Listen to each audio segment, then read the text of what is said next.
Greetings, weary traveler, come, warm yourself by the fire, and let us regale you with mighty tales, tales of adventure, tales of heroism, and of course, tales of Tamriel. I'm your host Arkhaniir, and we are back with a full crew tonight, because the Promethean break is over. So joining us, Promethean once again. How's it going, man? It's going good. Happy to be back. Well, glad to have you back. We are now back to being a full team. And you are missed. You're a resident Argonian. People have missed the voice.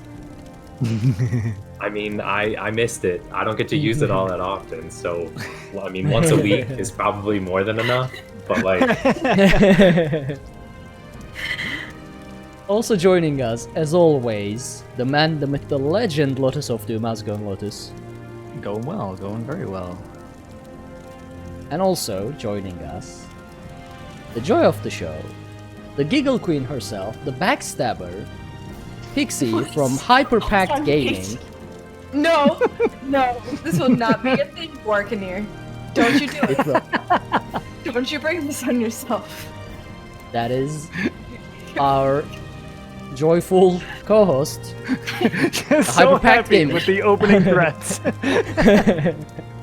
He's this. You changed my name in your Discord, okay? Behind my back. And kept it like that for 2 days. So It's not my fault you're unobservant. you draw the sword. It's not, it is what it is. For anyone who doesn't know, just before the show, as you know, Pixie streams just before the show, and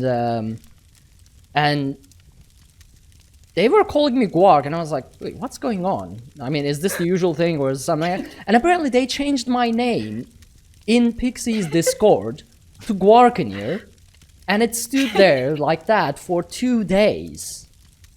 So I think I'm entitled to my introduction insults here. I'm sorry, but Well, I know in chat even says it was his idea. I just went along with it because I was the one who had the power to do it.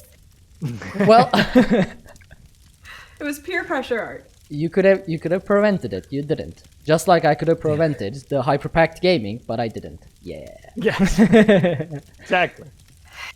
Just wait until we get to my tales. I will get my revenge. Wow. Okay. So, this is, you know how we mentioned that we are usually going to have a short, like this is going to be a short show and then it lasts for 2 hours. This is going to be a long show because we We're have, all doomed.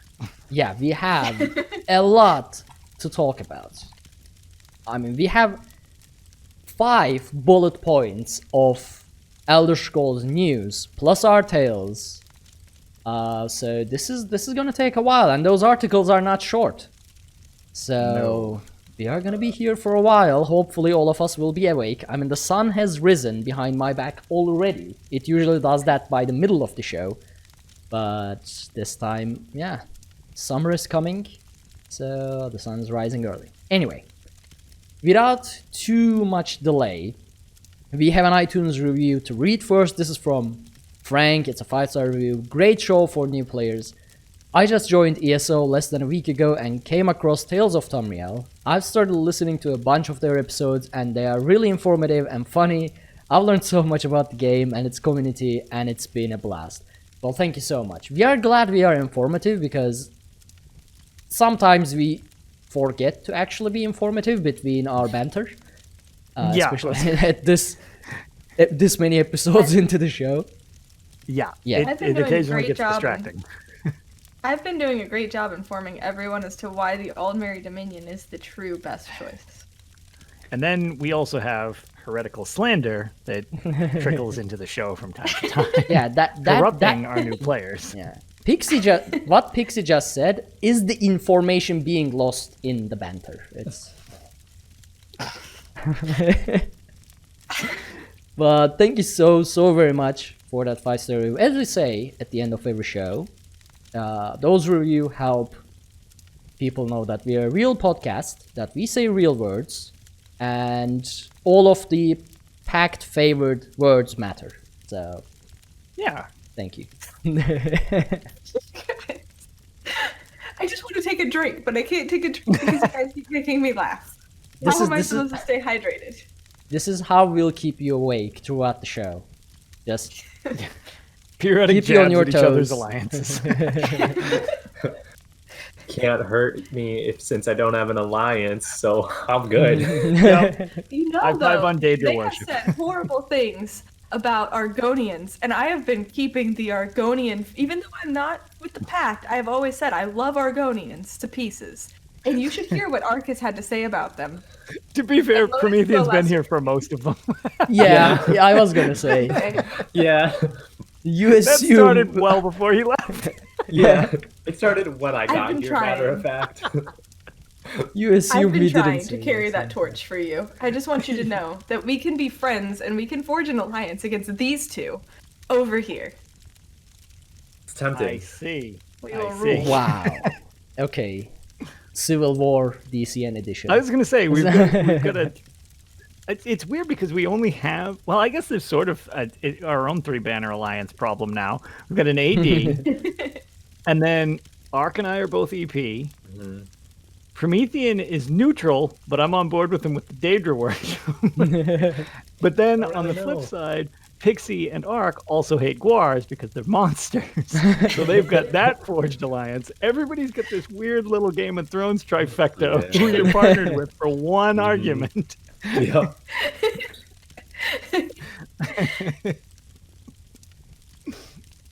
Well, we'll see who wins, which is me. Because I edit this, and at any point. Because I edit the. Yeah, because I can make a guy say things. Yeah, I just by default say it, and I just clip you guys saying yes to anything I say, and edit it in, so it looks like you agree.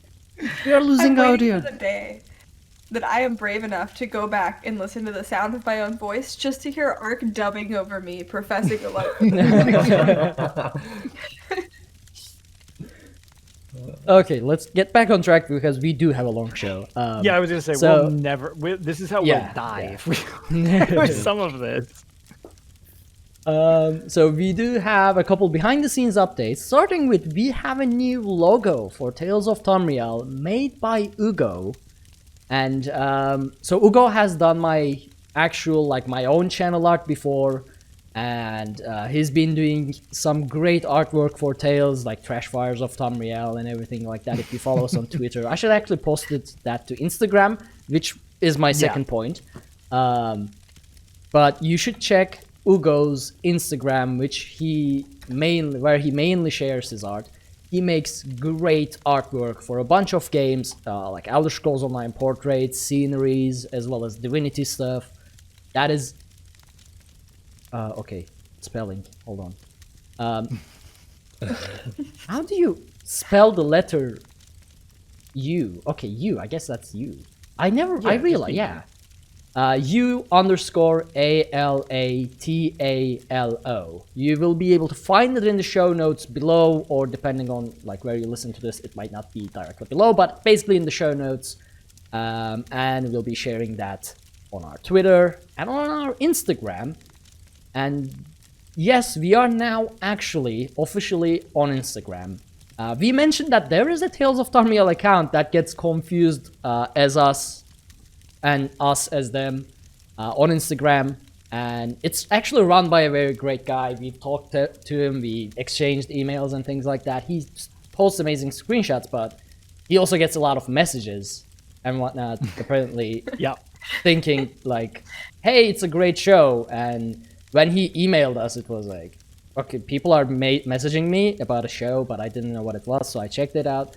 So we are at instagram.com/Tales of Tamriel Podcast. So that is at Tales of Tamriel Podcast. It is new, so go check it out. We are going to be sharing a lot of pictures, things like that. It'll take me time to adjust to it because I never used Instagram before.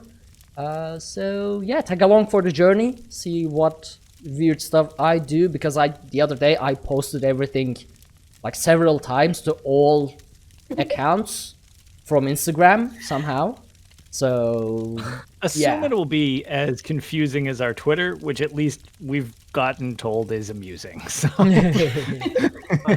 just gonna offer. I'm like an Instagram veteran from just my personal life because I'm obsessed with it and I'm fantastic. So obsessed with myself. Okay, great. So if you with need that, a hand, just let me Promethean know. is now in charge of our Instagram. I'm just gonna give you the login information. Oh yeah, I'm actually really bummed because all my statues and stuff are at home, and those would make great posts. Oh, I have so many things that I could post on there. No, what we can do is I can take the resident... picture and just send it to you or something like that. I don't know. Yeah. Oh, fantastic. This worked nicely. Yeah. Teach us your ways. We need to go. And on top of that, look how organized we are. Totally not being surprised by our own cast members being good at things rather than us discuss it beforehand and ask who's good at this. We're just like, I don't know, make one, I guess. I mean, hey, this is a different timeline now. So we had a timeline before Promethean break. We had the timeline of Promethean break, and now this is a different timeline post Promethean break. Valid. Yeah. So this is all good. All right. If it didn't make such a loud sound, I'd click the Wrathstone together to prove a point, but it's really deafening. Yeah, just make more random noises. Why not? Yeah, exactly. Life more difficult. Click. That's how we punish Art for what he said to me earlier. I will just make random sounds throughout the podcast and see how hard it is. But you are missing one thing. I have RTX voice on my side, and Lotus is just making noises now. That was definitely me trying to move that to help, and all it does is perpetuate the problem we were joking about. I was afraid of knocking it over and making a clank, and instead I moved it and hit another glass. Solid start. So Ark is on my Lotus is on my side. So that whole alliance thing, me and Lotus got it on the loud sounds. Oh my god. Like 15 minutes into the show, we barely talked anything about Elder Scrolls. Yeah, oof. So, Tales of Tamriel and Elder Scrolls Podcast. In our defense, it's late for everyone, and everyone is caffeinated. So I think Prometheus is the only one who is somewhat awake. Yeah, without drugs. no drugs. Yep, no alcohol. Just the good old water and a wrecked sleep schedule. Yeah. He's a college student, so he's used to this whole thing. Because I know I didn't sleep much in college. Alright, so, news, because we have a lot to talk about, as mentioned. So, one quick to mention, to get it out of the way. Elder Scrolls Online is getting a Russian language support, actually, with update 26. Which, well, obviously indicates that there's a lot of Russian players, which is nice. I didn't know that it was popular in Russia enough to get a Russian language support. So that is exciting. And I could actually try, maybe, to launch the game in Russian, just to maybe see if it can help me remember Russian at all. Because I took 4 years of Russian in university, and I remember absolutely zero. So maybe this will help me somewhat to remember at least bits and pieces of it. But yeah, that was the quick to mention. So we have 4 long articles to go through about update 26, current state of the game, the performance improvements plans, and a very detailed look into the Antiquities system, including NFAQ. So we are gonna start with the a new letter from the president of Tamriel, or game director at ZeniMax Online Studios, Matt Fire. Alright, I'm gonna read this, and then I'm probably gonna let one of you read the rest to basically switch around so not one of us lose their voices. As always, I hope this message finds all of you in good health. This is an extremely challenging time for the world, and I hope you are concentrating on the well-being of you and your families. All of us at ZAS have been doing the same, working from home, chatting on video, and sharing far too many memes with one another, all while working hard on ESO. We long for the time when we can return to normal, but for now, we are, like many of you, trying to make the best of things. Despite the challenges, we are still on track for Update 26 and Greymoor chapter to launch only 1 week late. Now that Update 26 is on PTS, we are confident that we will be able to launch Tuesday, May 26th on PC, Mac, and Tuesday, June 9th on Xbox One and PlayStation 4. So there we go, we have an official-ish release date. That is going to be 3 weeks from now-ish. This, of course, could change if something happens outside of our control. Remember, we haven't launched a major ESO update while working remotely before, and unforeseen problems can and do crop up. It's totally understandable considering the situation. As you are probably aware, we have more people playing ESO right now than at any point since 2015. We are very grateful that ESO is able to provide so many people a welcome respite from the ongoing crisis. So far, our servers have been holding up under the strain of so much activity, but as the massive number of you playing does not seem to be subsiding, we have recently added more server capacity to PC EU to ensure that it stays that way, which makes me happy. We know that we still have a delayed input problem that prevents key and button presses from registering, especially in high-stress situations like Keep Sieges and Cyrodiil trials and other large PvE events. Our ongoing investigation of this have been going well, and we will have an update for you as soon as we have something to say. We, as players of the game as well as developers, know how frustrating this problem can be. Now, this is actually, I want to take a moment to address this. I think this is a problem on all platforms and all servers, right? I mean, it's a problem on PC EU. I'm going to phrase this the nicest way I can because I understand that they are under a lot of stress with this, and this is a weird situation, but at least on PS4, in high stress situations, at least at the moment, it is almost so rough at points that the input delay can almost make some challenges that are normally difficult borderline impossible just until you get lucky enough that it works, which is rough to say the least. It's kind of tough to not get frustrated. At the same time, has it prevented us from doing stuff? Not necessarily, but I hope they do figure it out. And I mean, this is kind of a peculiar circumstance that they're in, so if you just remind yourself of that, maybe, cut them a little slack. I do. It doesn't make it less frustrating when you're trying to do something, but some of the experiences we've had as of late, because I've been playing, a lot, hence, that the problem itself, like, everybody's playing a lot, so as a result, they're seeing more of this. Yikes. Some of the hard mode mechanics, it wasn't even so much the hard modes that have held us up as begging the game to actually just let my ultimate go off and not have to press it 7 times for it to register, because then I've missed my window of when it matters and I'm dead or something like that. So it's just a little frustrating, but I mean it's understandable, so I don't really want to give them too much crap for it, even though it is frustrating. Yeah. On PC and A, it's, at least for me in particular, I haven't noticed a whole bunch of input lag, but I have noticed issues with Group Finder. It's doing the thing that it used to, where it'll immediately kick you out whenever you're finally able to do the ready check, saying that somebody declined the ready check, even though nobody did. And that's even the case if you have a full preformed group at times. Sometimes it'll work, sometimes it won't. Just kind of up in the air whether or not it will. But yeah, it's really crazy times for everyone. Not only are they all trying to fix these bugs while working from home, but everybody's playing the game. And I do know they've taken the server offline for maintenance. I think last week, PC and A got taken down because people couldn't log in. And so I know they're doing the best they can, and it is just crazy circumstances.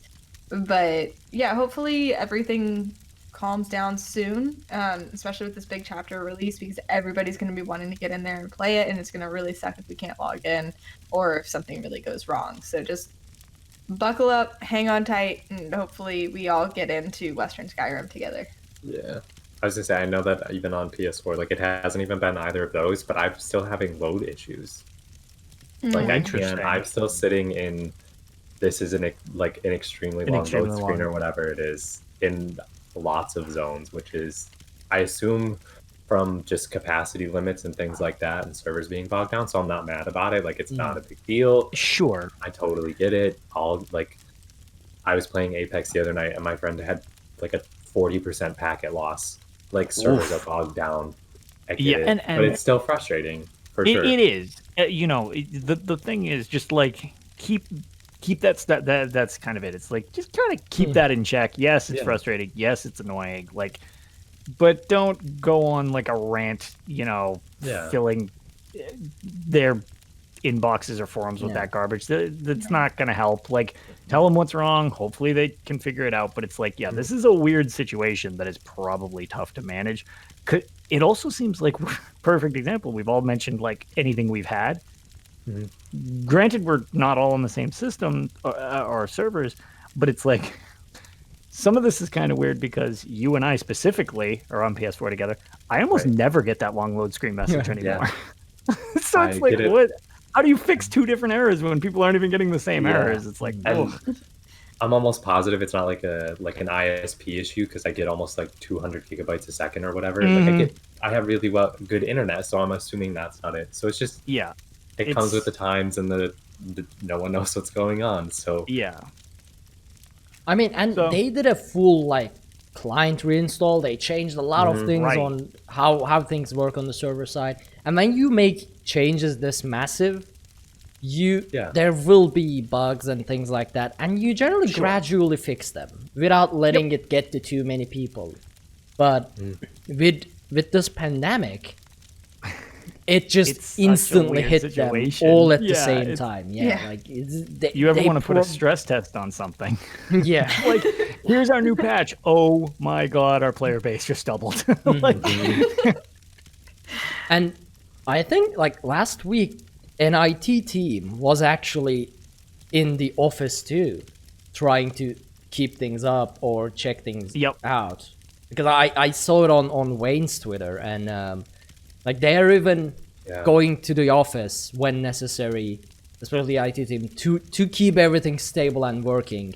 And in this time, it's like, I mean, everyone who can work from home are working from home, but they are putting it on the line as well to keep the game running as smoothly as they can in this whole situation. So definitely, as Lotus said, do give them a slack. Like, they're doing their best given the circumstances. So is it frustrating? Yes, but it's gonna happen, Yeah.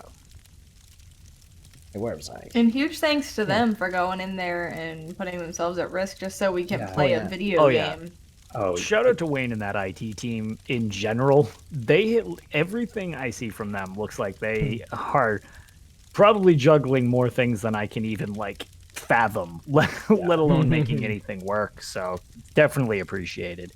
Yeah, I think that goes not even just for this game, but like literally all games right now. If there are like developers listening that aren't playing this game, like thanks, literally just thank you. Yeah, That's exactly. You're making our lives in quarantine so much better by doing what you do, and we really appreciate it.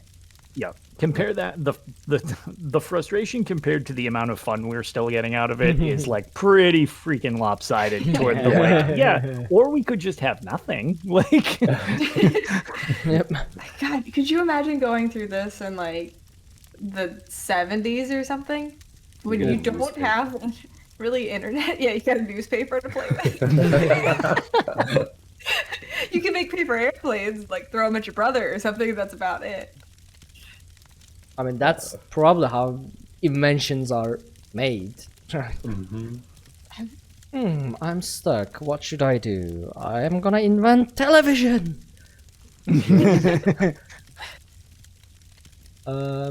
Alright, moving on. Otherwise, we continue to hunt down and fix performance problems and work on both client and server optimization, some of which are going live with update 26. More information on this will come with the next monthly performance update from the team. Again, as regular players of the game, we know how annoying sudden performance hits can be, and we are doing everything we can to remedy the situation. That's it for now. I hope all of you check out update 26 and Greymoor on PTS and are getting ready for its PC and Mac launch on May 26. Until then, stay safe and healthy, enjoy your time as much as you can sheltering in Tamriel, and wash your damn hands.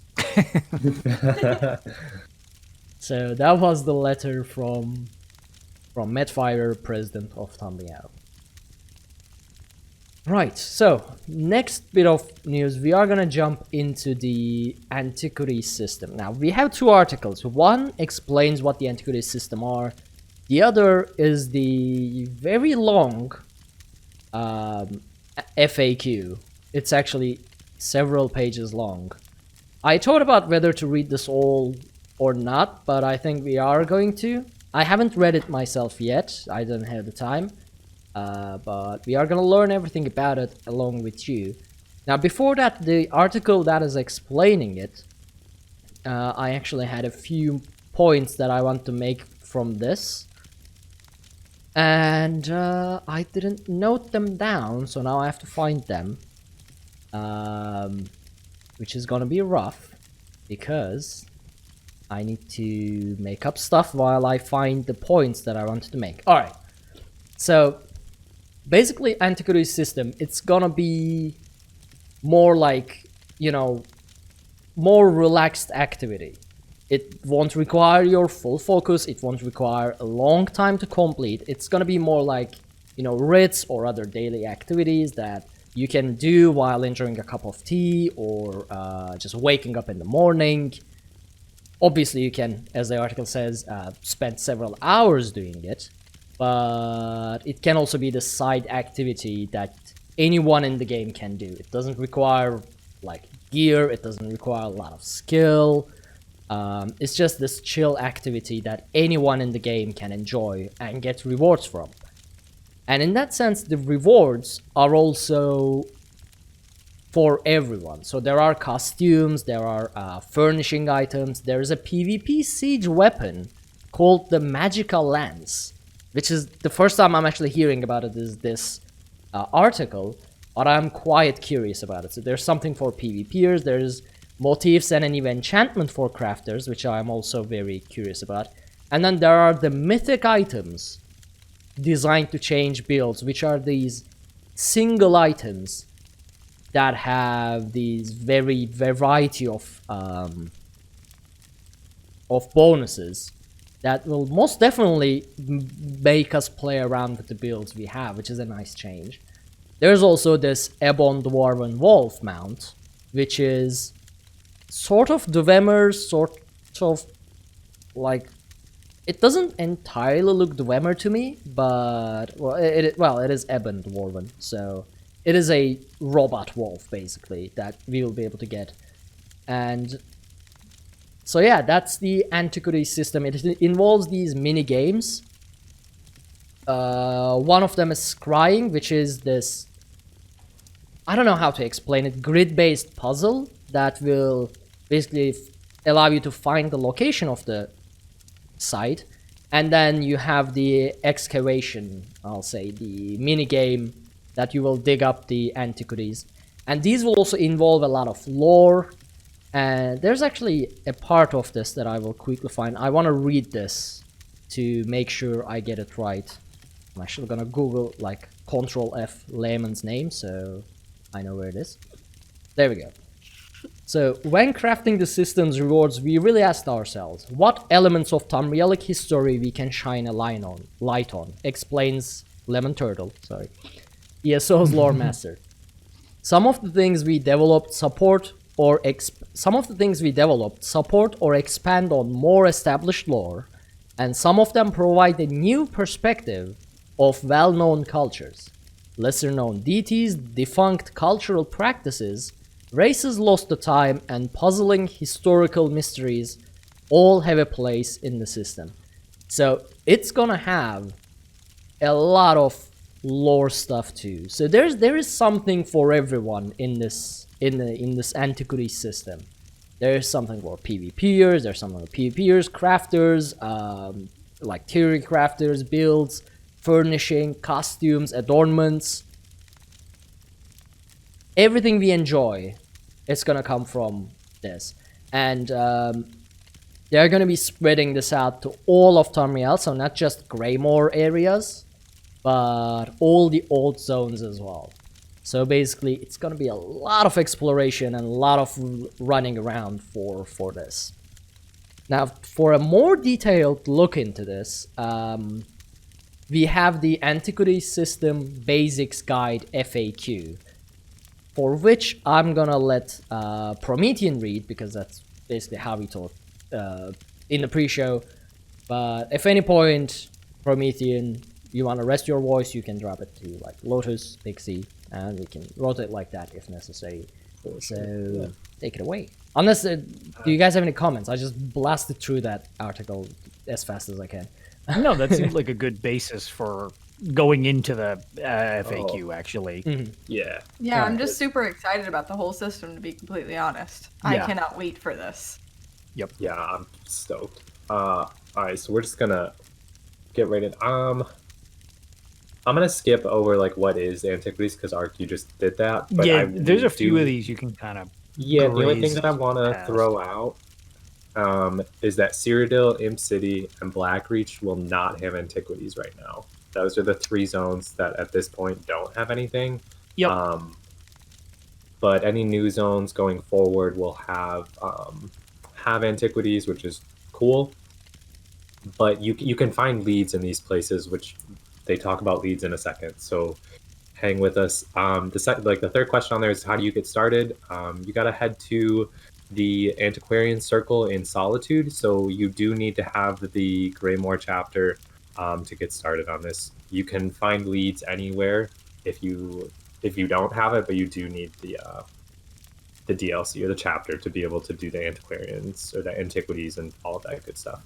Right. I guess, I mean, worst case scenario, if you just like with jewelry crafting or Battlegrounds or whatever, if you really don't want to have anything to do with paying extra money for it, that's fine. Next year, you'll be able to go through the backlog of who knows how many leads you have built up, apparently, when it gets rolled into ESO Plus, which I assume would happen since it's happened every other time the chapter turns 1 year old. So. Yeah, I was going to mention the exact same thing, yeah. And again, like with the jewelry crafting and with Battlegrounds, I assume the rewards from these will be sellable.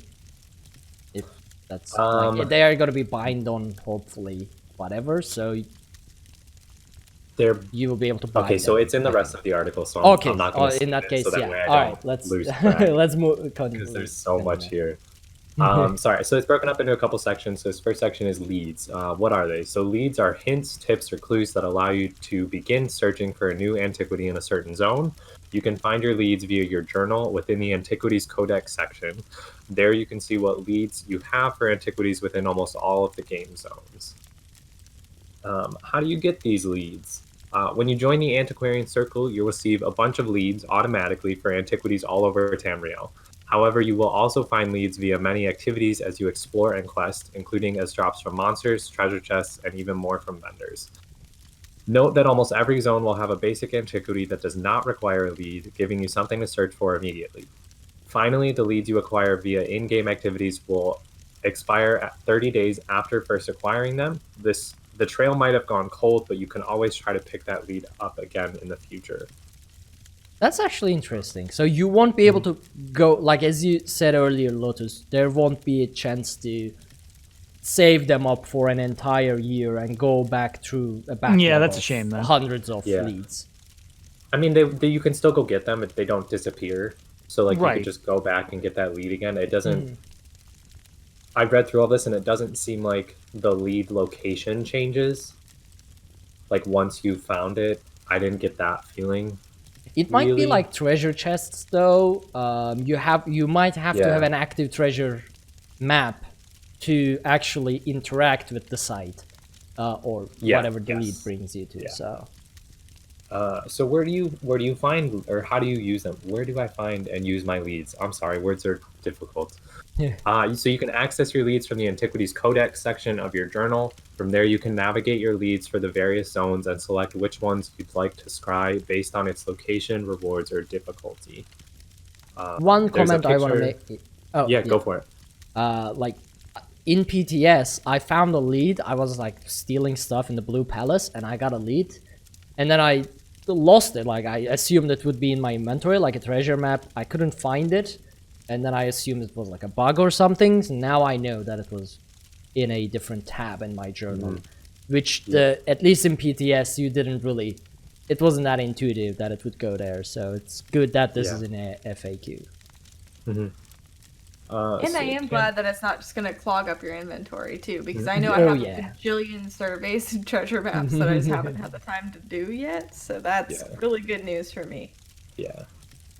So can I obtain leads if I don't have the Antiquity system or the Greymoor chapter unlocked? It says yes. We already went through that. Can you trade leads with other players? No, you cannot trade with other players at this time.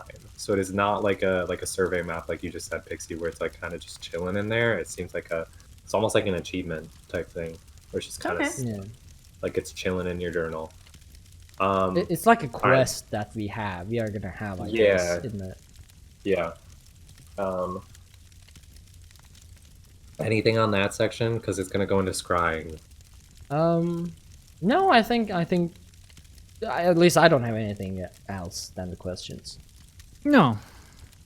Cool. All right, so what is scrying? So one of the Antiquity system's 2 mini-games, scrying is the process of unlocking the secrets hidden within a lead, allowing you to discover Antiquities dig sites in a zone. When scrying, you use a mysterious relic given to you when you join the circle called the Antiquarian's Eye to ascertain the true location of an antiquity. This is the grid puzzle I mentioned. I didn't know how else to actually describe it. It's confusing, and even when I give this like explanation of how it works, like I read it and I was like, I don't understand any of this, and I think the only way it's going to make sense is when you do the tutorial quest and you actually do it. So here's how you do it. You can spy a lead by accessing your Antiquities Codex menu via your journal or zone map, and then completing the mini game. You can only scry a lead if you are within its zone. When scrying a lead, you use the Antiquarian's Eye to expand your consciousness across a board to claim facets and eventually encompass the glowing cells called foci. You begin in the bottom center of the board, and by selecting adjacent cells called facets, you expand your control.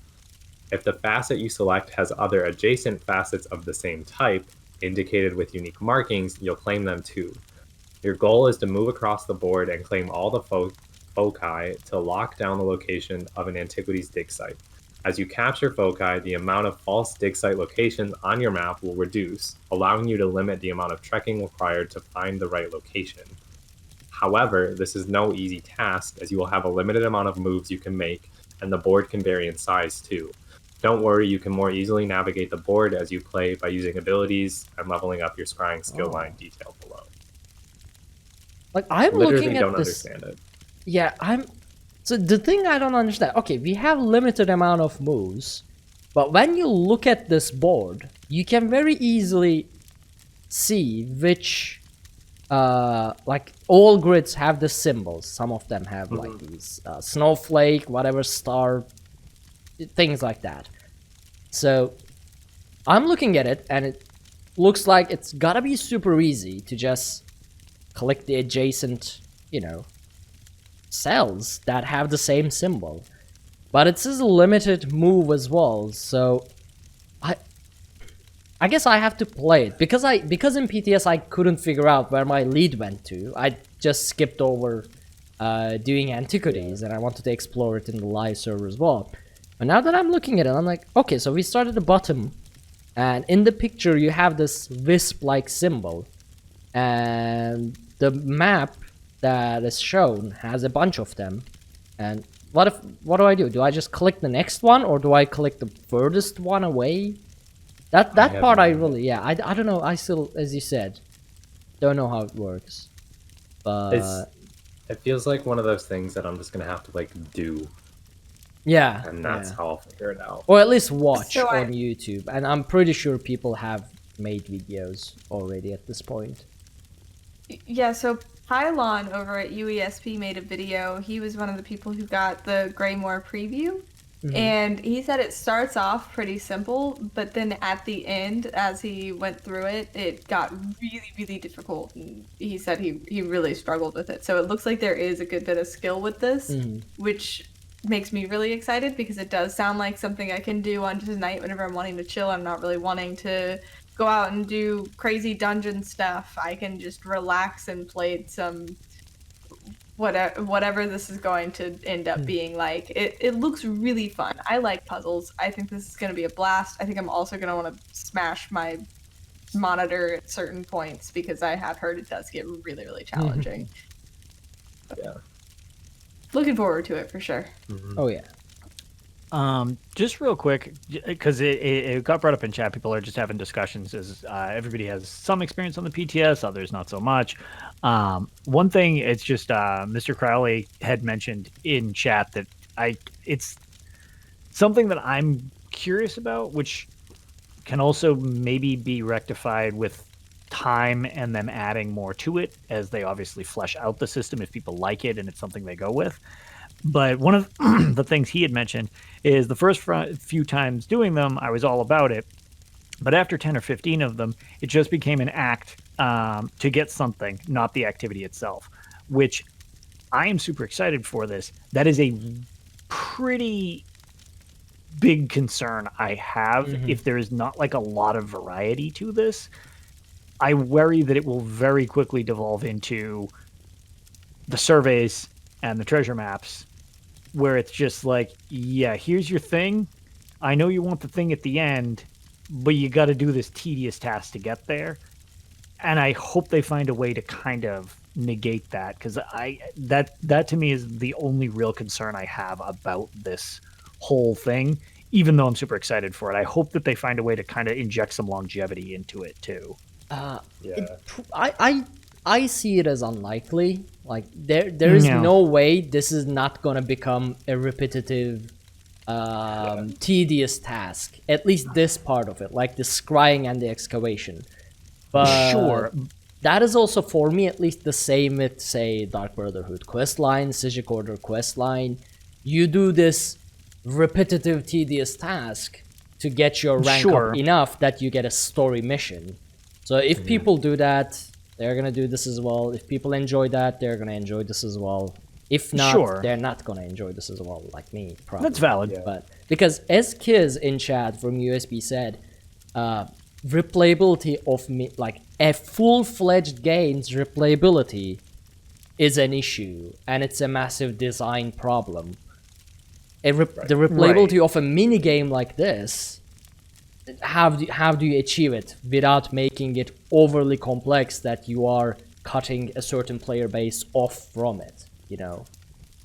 Right, and that's actually it's kind of funny. That's just it from Ryan as well. Too much variety can make things annoying. Too little makes it repetitive. It's like this weird balance you need to have it. Okay, yes, it's repetitive, but at the same time, it's not too repetitive. So it's, again, I don't envy game designers or any of this. You guys have quite a struggle. I think what's gonna happen is sorry, Pixie, just started, like, because it said like with your skill line improved, this is gonna get easier to navigate. Now I don't know if Pylon had full skill line when he started to struggle with this, but what might be a good balance is that. So you start Antiquities system, it is okay, difficulty-wise. It starts getting more difficult, and you're enjoying it because it's difficult. And by the time it is turning into this tedious task that you have to do to get to the end point, your skill is high enough that you can practically skip this. So it stops being tedious. You had your enjoyment from this, you are done. And now your skill line is high enough that you can skip this pretty easily. That would, to me, be a very good balance. Like, I enjoyed this, I had my fun, now it's tedious, so I can just skip it because I've done the content, and I increased my skill line. Yeah. I agree with you there. That would be a really great way to handle it. And then on top of that, too, they did mention in Vegas that this is something that they wanted people who aren't necessarily people who are inclined to do dungeons or group content to get enjoyment out of. So it would be for the more casual player or the player who's looking to relax at the end of a night. So at that point, tedious might be a good thing for the person they're targeting here. Sure. Because The they are same trying to get demographic. something. As people Yeah. who fish, like that type of thing. Yep. Right. Depends So it on may how not be a fun bad this thing is, if- though. Yeah, I agree there. It may not be a completely bad thing if it is a slightly on the repetitive side. It just kind of depends on how repetitive and how the skill line changes things. So I'm definitely interested to get my hands on it before I get too judgmental one way or the other. See how it actually plays out. Yeah. I'm one who does kind of lose interest in repetitive things unless you dangle a really cool thing at the end of it, which the rewards from this seem like they'd be good enough to keep me hanging on. Regardless, it's not like the fishing where it's just pretty much an achievement in perfect row where it's just not enough for me to focus on it. But I am excited for the furnishing stuff that we've seen. Yep. Oh.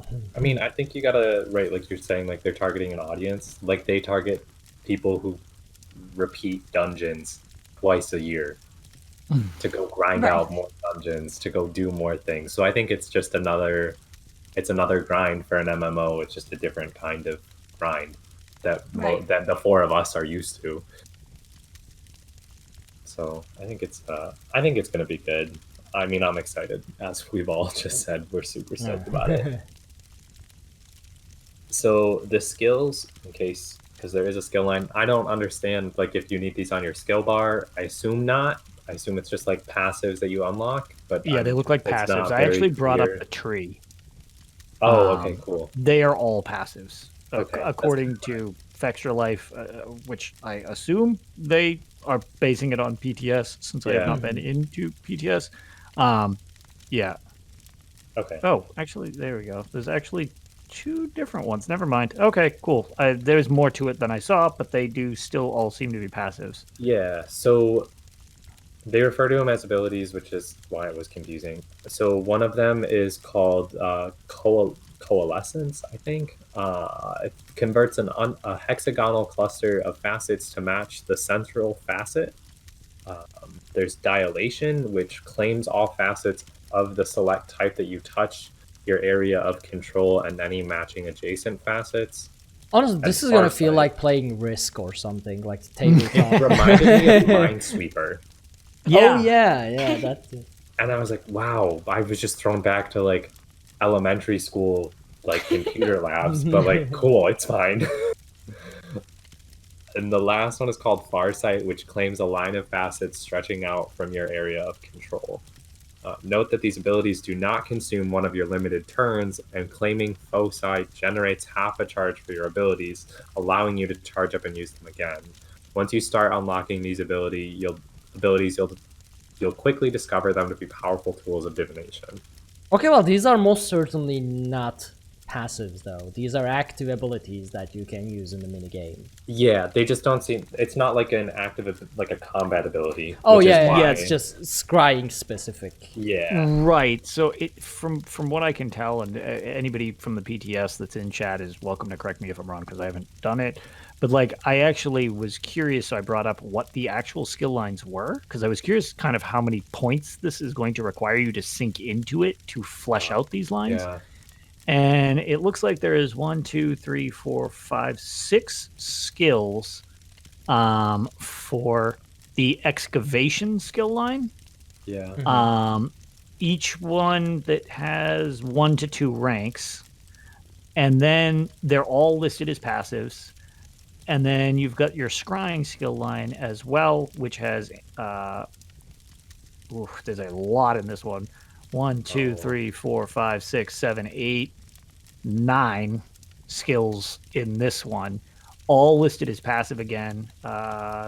Looks like They all have 2 ranks except for Aquarian Insight, which has 4, which is the Aquarian Insight gives you the ability to scribe for antiquities up to whatever said level is, and it goes up to Ultimate, which is rank 4. But then, yeah, the actual event themselves are obviously active. You're not just passively like, oh, this is just absorbing into me and I'm just solving puzzles. It's like you trigger the thing and it's like all the skills based on them seem like they're just like passive ways to make everything easier. Yeah, okay. So that's like 6 skills in excavation and 8 skills in scrying? I believe that was what it was, yeah. Yeah. I mean, if 12.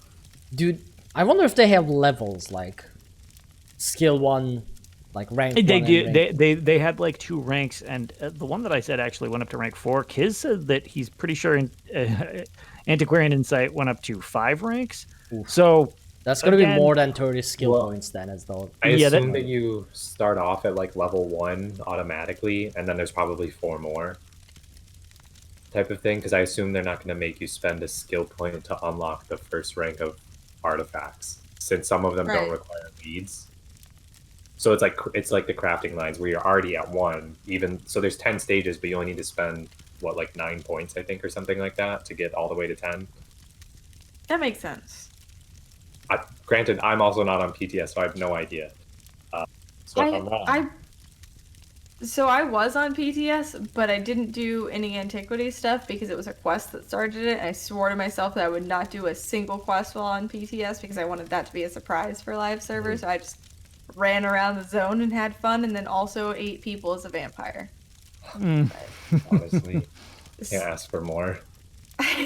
So I'm just as lost as you guys, just out of principle type of deal. Okay, I'm trying to calculate how many skill points in total this adds up to from the USB link Kiz provided us. Obviously, USB has this information. We just which we should I just would ask like earlier. well, that's the thing. I would like to specifically denounce Google for not just giving me the USB link when it gave me Fextra. All right, so 17 skill points. 17 skill points in scrying, and then just opening up the excavation. That's 2, 4, 6, 8, 10, 12, 14. So 14 excavation. So 17 in So scrying, 31. 14 yeah. 31, yeah. So that's not bad. Oof. Yeah, that's a heavy point sink though. That is. None of my characters have enough skill points to fully unlock this as it is right now. So I need to be I'll have to go farm some skill points. Yeah, I was just gonna say that, and I've done all of the quests, and I have basically all the zone sky shards. So yeah, even with the sky shards, I don't think I'll have it because my main issue is all my European mega server characters are power leveled, so I don't have skill points from most quests. Okay, yeah. So yeah, it's gonna be rough, but well, it is what it is. Yeah. Yeah, so that's at least how it currently is. Or the most roundabout that we can have. That what do you call it? It's interesting to see what kind of point sink that will be, because usually I sit on a bunch of extra skill points, but ooh, that's a lot of extra skill points. Yeah. Ooh boy, I don't have 31 extra just sitting around. I mean, granted, we'll get more from the thing, but still. That's actually one of the main reasons why I rolled a new tune recently, is because I wanted to make sure that I had a tune that could be dedicated to this if it did take a whole bunch of skill points, because I didn't know how many it was going to take, but I knew it was 2 full skill lines, so I'm like, okay, I'm going to make a tune that I'm not sure if I'm even going to like, because worst case scenario, she's just my dedicated Antiquities person. So I'm just going to make this tune already and try something new, and if I don't like it, then, well, it's not like I have to delete her because I have a use for her. And I think that's what a lot of my alts are going to end up being. Yeah, that makes a lot of sense. I think I'll just remove all my PvP skills and just don't PvP at one of the characters, and that'll be where I do Antiquities. See, my problem is, since I only run one character for all of the things, I apparently need to go straight to level 50 in PvP rank so I can get those extra 15 skill points that I don't have access to, because you get one every level, and I'm only level 35. So that's 15, which is still not enough, because I think I have 10. So I mean, yeah, if you were it's on fine. if you were on PC, you could use an add-on to see every skill point that you haven't gathered in anywhere. Add-ons. But since you're on Add-ons, console, when I can mentally figure it out. yeah, try. no. Good luck figuring out which ones you are missing. Look, all I need to do is clearly just PvP for 24 hours a day. Sleep is a thing of the past. I can never be decrowned emperor until Greymoor launches. And I'll be good to go. Perfect. So we still have more to discuss here. So, what if you don't complete the scry on a lead? If you are unable to claim all the foci, I don't know. By the time you run out of turns, that's okay. As long as you capture at least one of the foci, you can begin to search that Antiquities possible dig sites. Because you didn't unlock all the foci, you might encounter some false positives, but no treasure is denied to the most dedicated antiquarians. Of course, if you'd like to scry more foci, you can always just try again. Your Antiquities Codex will show you how many foci you've unlocked from a lead. So there's more.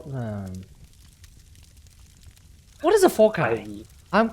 Why did they have to use these words? It's They could have like said a foci is like your focus point. Yeah. So how can I explain it in the way that they? Okay, so wait. So focus points are possible dig sites. Yes. Or when you so. unlock a focus point, you get a possible dig site. And then no, because then if you don't unlock all the I don't know. So Which is the one you you're need at? to. I think so. I think if you unlock one foci, you get all of the dig sites, but as you unlock more, it reduces them. Oh, okay, right, yes. Yeah. Okay, Is this the way- makes Yes. more sense. That's So I'm the way trying to look at the- I understand it. Yes. I'm trying to look at the picture and see which one is a foci on there, and I can't tell if it's the really bright ones or like the smaller little twinkle light ones.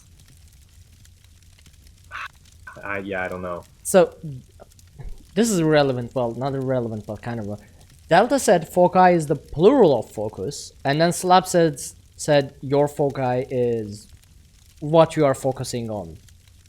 Which one of you do I trust? Those are two different things. Oh my god. I Many still things. I always thought it was the plural of focus, but I don't even know. Well, you can have multiple focus points. Is kind of. But is that not the same as having multiple foci? Like, is multiple foci different from foci is multiple literally focus? plural of the word focus. So like you're having multiple focus points. Is I love how we're analyzing how This is written. now I a don't know linguistics what- show. Yeah, this is the other part of my major I haven't started. Well, into excavation. Yeah. What is it? Once you have located an Antiquities dig site, you begin excavating it and uncover its long hidden riches, Indiana Jones style, if you will. You'll now see that certain areas of the zone are highlighted on your map. These are the possible dig sites for the Antiquity. Note that only one of these locations will contain the Antiquity. The rest are false positives, although you might still find some treasure there. Oh, okay. So even in false positives, there might be some like There could be even if it's something. trash, there's something. Yeah. And it was brought up in chat by Mr. Crowley. This is how I kind of understood this. If you get one, you get all the dig sites available to you. So you have multiple foci, and if you end up narrowing it down and you do all of them, you're only left with the 100% chance of the one that remains. So that is the guaranteed one. So it's almost like a process of elimination thing by doing it. fully. Right.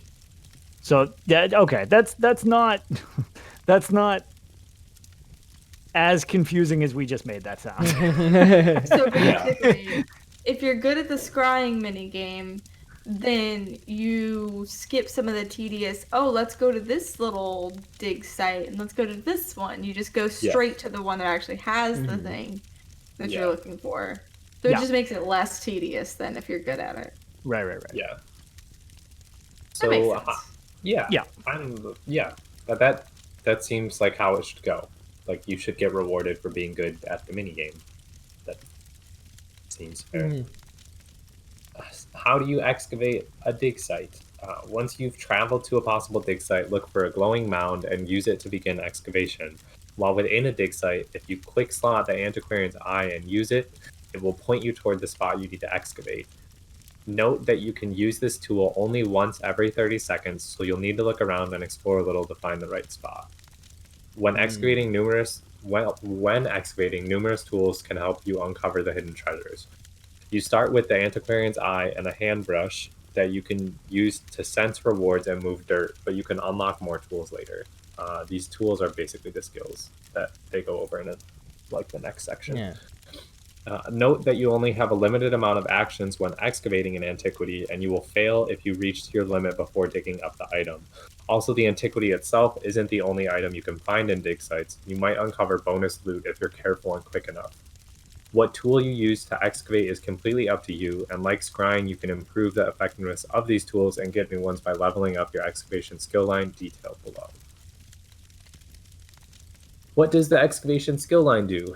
As you dig up antiquities and complete achievements, you'll level up your excavation skill line, found within the world category. This allows you to spend skill points on passive skills, granting you benefits that help you spot dig sites or treasure chests, give you more total actions when digging, and even unlock additional excavation abilities, detailed below.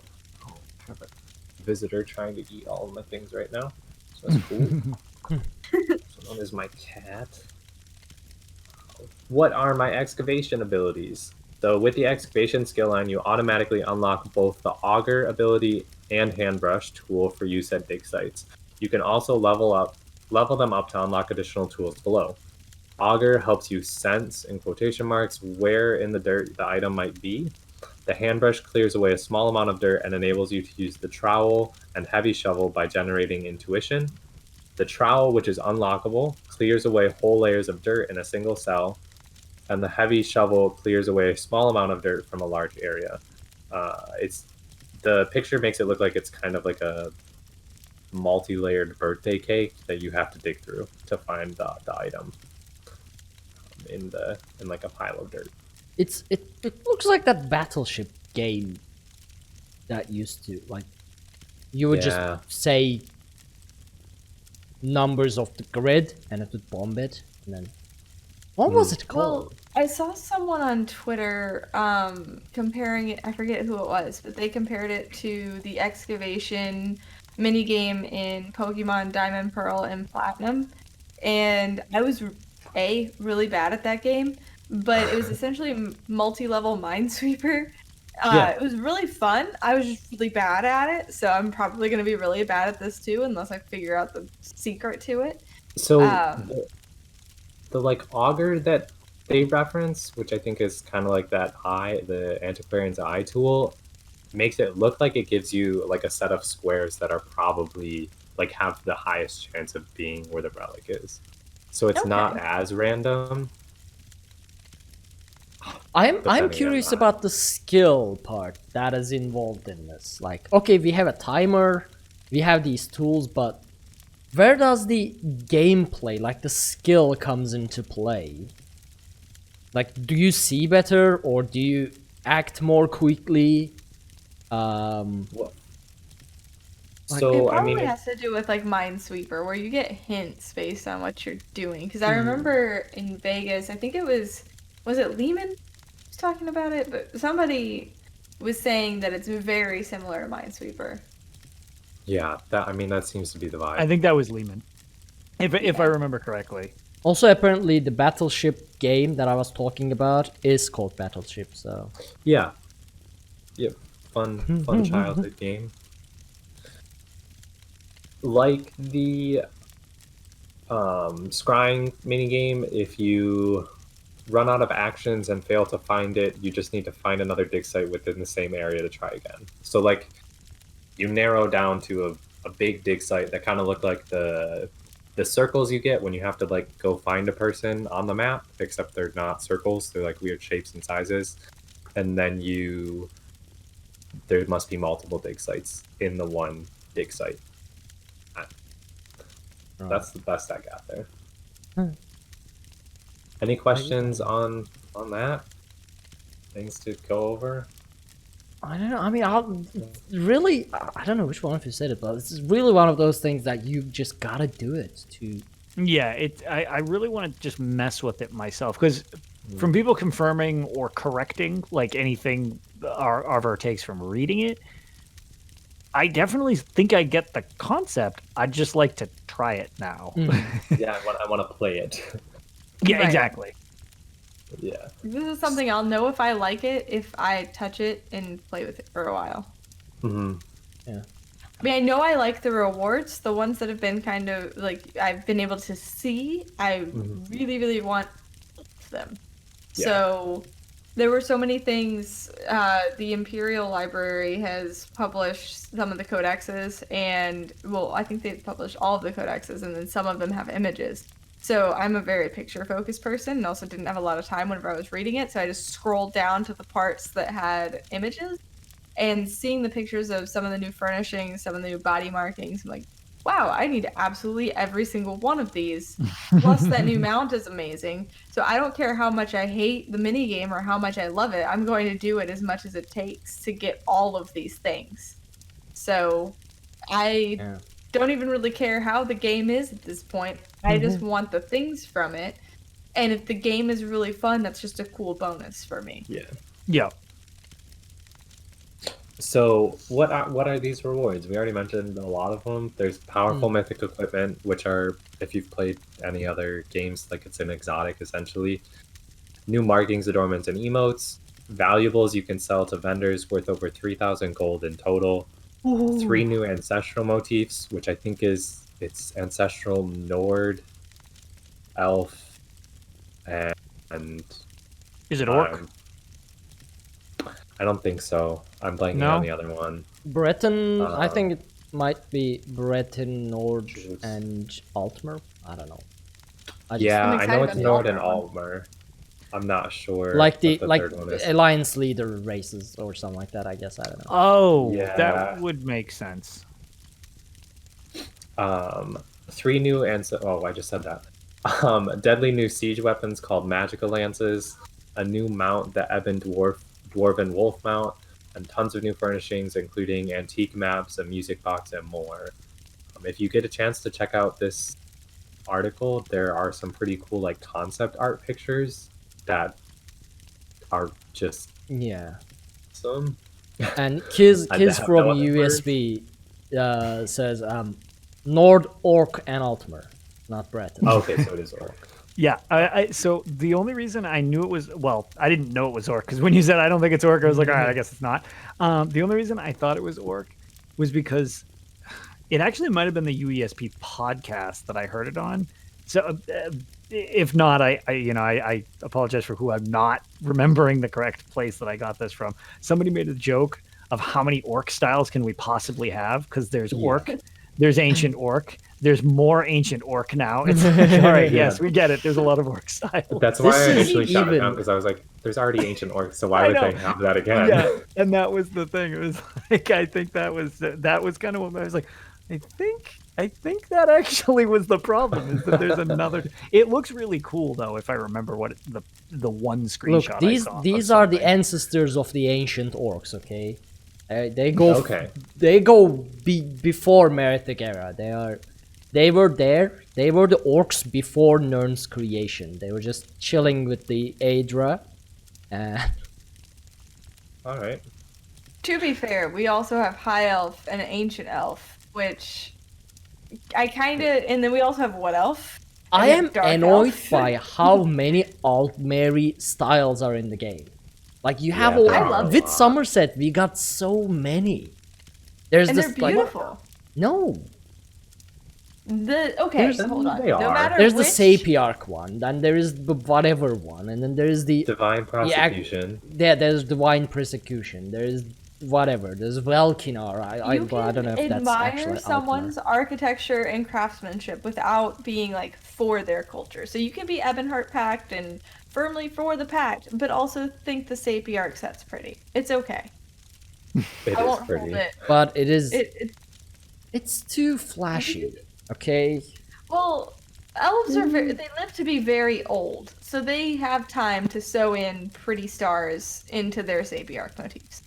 And they could have spent all that time making Tamriel a better place. Instead, they doomed it several times. Somerset is gorgeous. And Is it their fault? You visit there. Let's be honest. Is it on their multiple. fault? Well, Money Marco Well- is an Altmer, so But- it is. If you think about it, an Altmer's fault at least. But if we're talking like long-term history, though, like, is it really always their fault? Like, Western Skyrim doomed itself because Nords are Well, arrogant. okay, let's Yes. Well, let's I'm look at it. drunk. Why high elves are acting all high and mighty because they think they are, well, I don't know if they just think it or if they're actually like descendants of the Aelades. We know Aelades messed up every other thing in a very like nightmare stuff way. So Wouldn't they have been Moments. fine? Like, if the Nords didn't come and start slaughtering a whole bunch of elves? Like, the freaking snow elves and the Aelids and all that? Like, just leave them alone. They leave would've the been Aelades fine, or alone. they would've Aelades. doomed themselves. Look, Aelades have torture chambers in the Yeah, name I of mean- Meridia. They had torture dungeons left and right. So, no.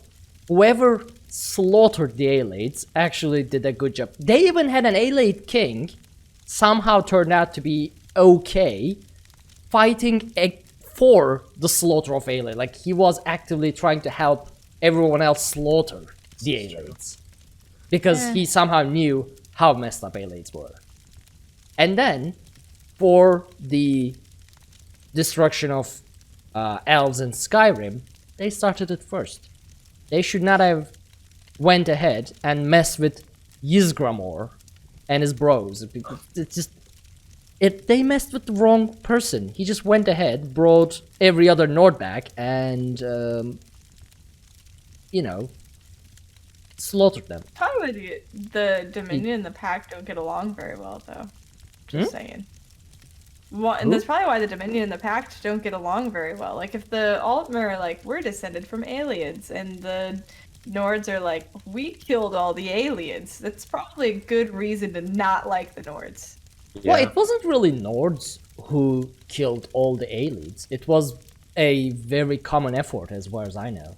It was like everyone in Tamriel versus let's get rid of Aelids. So Yeah. it was a common effort. We can't take all the credit for it. This is True. true. Why does everybody have to hate elves? Why do I have to be the only one? Well, maybe they shouldn't have built torture dungeons everywhere in Tamriel and torturing everything that they get their hands on. They wouldn't be that much hated. And maybe high elves shouldn't really be proud of being descendants of that. I mean, I have like a dark dog. elf, so I'm on the elf train with you. Okay, that makes me feel a little bit better. Yeah. So you know that the Nords enslaved. Well, they didn't enslave them. They have quarantined them to their own Grey Quarter. So you're with me. The fact that they're not very nice. Well, On Fourth Era, yes, they did a specific group of Nords in Windhelm. So Also, Dogged Bark in chat says that the Ayleid Wells are pretty cool. Mm-hmm. So we have to give them credit where credit's due. That's pretty nice. I The was just Welkin going to Stones are say, even though we have our racial debates of which horrible group is abusing another horrible group in game, I didn't think at any point the argument was any of us are actually good. No. We blame each other. I didn't think anybody was defending our own sides. Honestly, I really think the only group that is like pretty much wholly good are the Argonians. Yeah, And there's Argonians they're pretty literally blameless. have a group that if you born under a certain during a certain time, you have no choice but to become a Dark Brotherhood assassin, killing people for money. Well, not Dark Yeah. Brotherhood assassin, but basically serving cities. Which is hashtag shadow scales are like the coolest thing. yeah, I love that. Yeah. Like they are my favorite Argonians. Don't get me wrong. I love Dark Brotherhood. I love cities, but let's be honest. If you're serving cities, there is nothing really good about you. And Argonians literally, like you born under during a certain time, and you are suddenly serving cities without. I mean, they did probably create the Connaughton flu. That too. Yeah. So like, Yeah. all right, they're all They- bad. so we're We back just to gotta we're all move on. awful We just monsters. gotta go back. Back to the Antiquities where it's safe. Get here. What did I do? Oh, take me back. Like how I do I said, uncover? it's all about which race we support or which alliance we support, not which one is actually good. Yeah. I mean, we just we're like all universally on board with like, yeah, Argonians are so. All right, well, we're all monsters. Moving on. I actually, so a lot of people, some people in chat are mentioning Red Guards. I actually don't know an evil part of the Red Guards, like something super evil they've They done. invade You- Hrothgar all the time. Oh, Yeah, okay. they yeah. Not to mention when they first came over, they gave people the option to fight to the death or be enslaved for being weak. Oh my god. Oh, cool. Yeah, cool. Yeah, so the problem is they're such good fighters. It was probably best to just try to fight and go down quick. Oh no. Yep. So wait, we So can the At moral least they of gave the a find. choice. Yeah. So the moral of the story is everybody is a monster in this world. Yeah, I was gonna say whoever first wrote the lore of all the races of Elder Scrolls, they are the Brutal. evil ones. They couldn't are think of a brutal. secret. Yeah. Oh, man, is it good lore? Yeah, well, that's the thing. It's as much as I love this game and it's super relaxing to play, I couldn't think of a place I'd rather less be than anywhere on Nern. I would say I'd be happy to live on Somerset, but then there was the quest with the whole arranged marriage thing, and I'm like, that just does not sound like a fun time. Just the best, I guess, the best place to live in Tamriel is north of the Sea of Ghosts, because no one's there, and you'll probably just die anyway. The Witches of Ice Reach, aren't they there? Well, in ESO, but I don't know if they are there actually in the lore. That's true. Like, We that's did kill them all. So, all right. Back to the safety of the Antiquities. Yeah, yeah. Back What where things happens- are relaxing. If you uncover every antiquity within a zone, or I'm sorry, no. How do I make sure I've uncovered every antiquity within a zone? You check your journal in the nice Antiquities Codex section.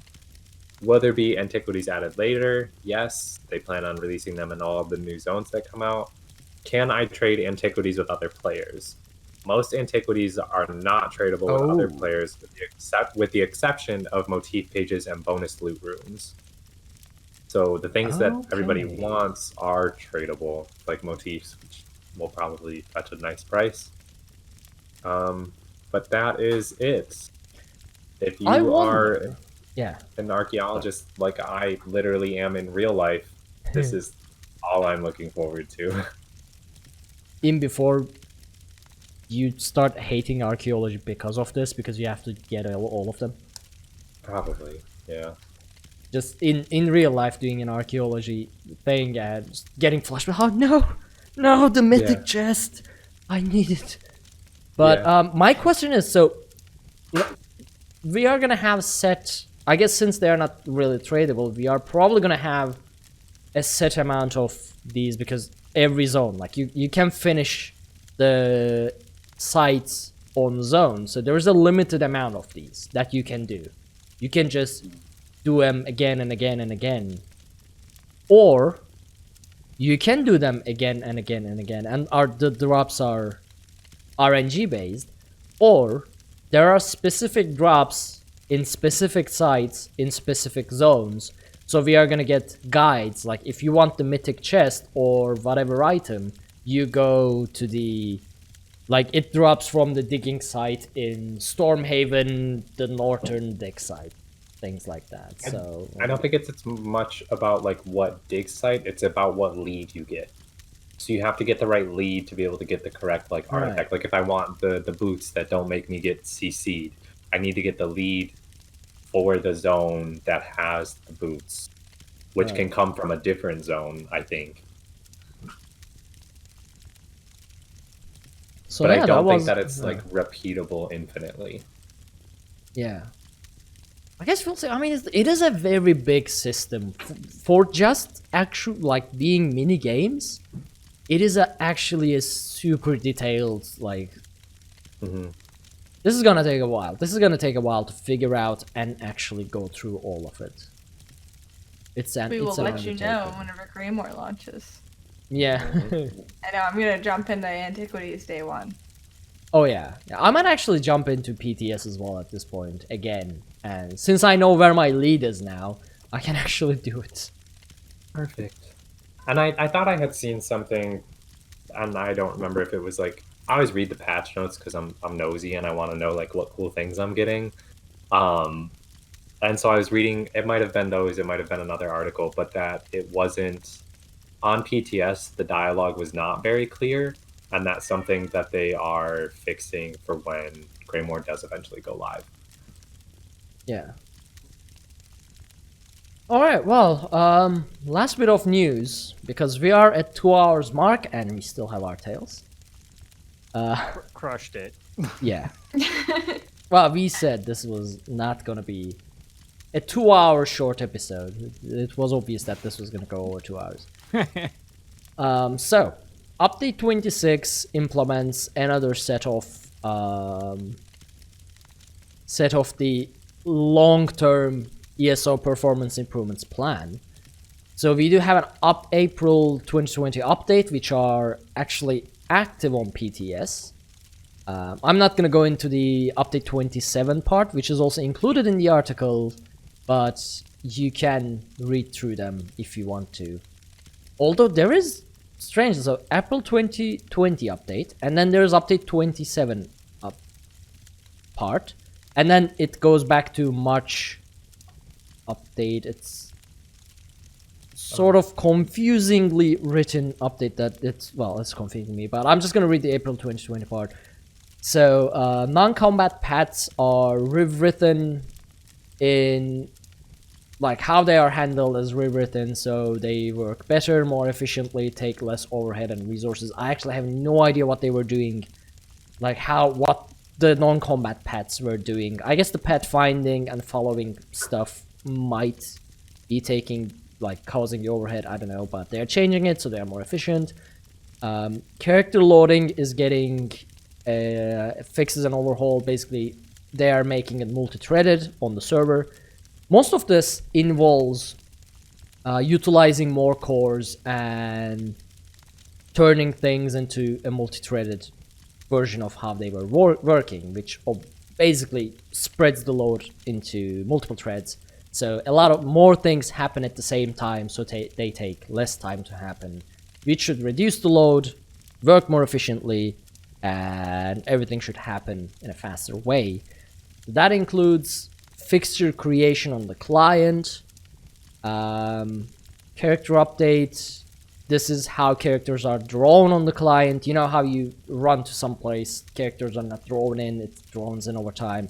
So it is also be spreading out to multiple cores. FX update, doesn't give any details. And a new animation set caching, which should apparently reduce the amount of memory used during crowded activities. But now these are apparently active on PTS, but we won't know how they perform until it's on live servers, because PTS just don't have enough people in it to stress test these performance improvements. Yeah. So yeah, that was the performance improvements part.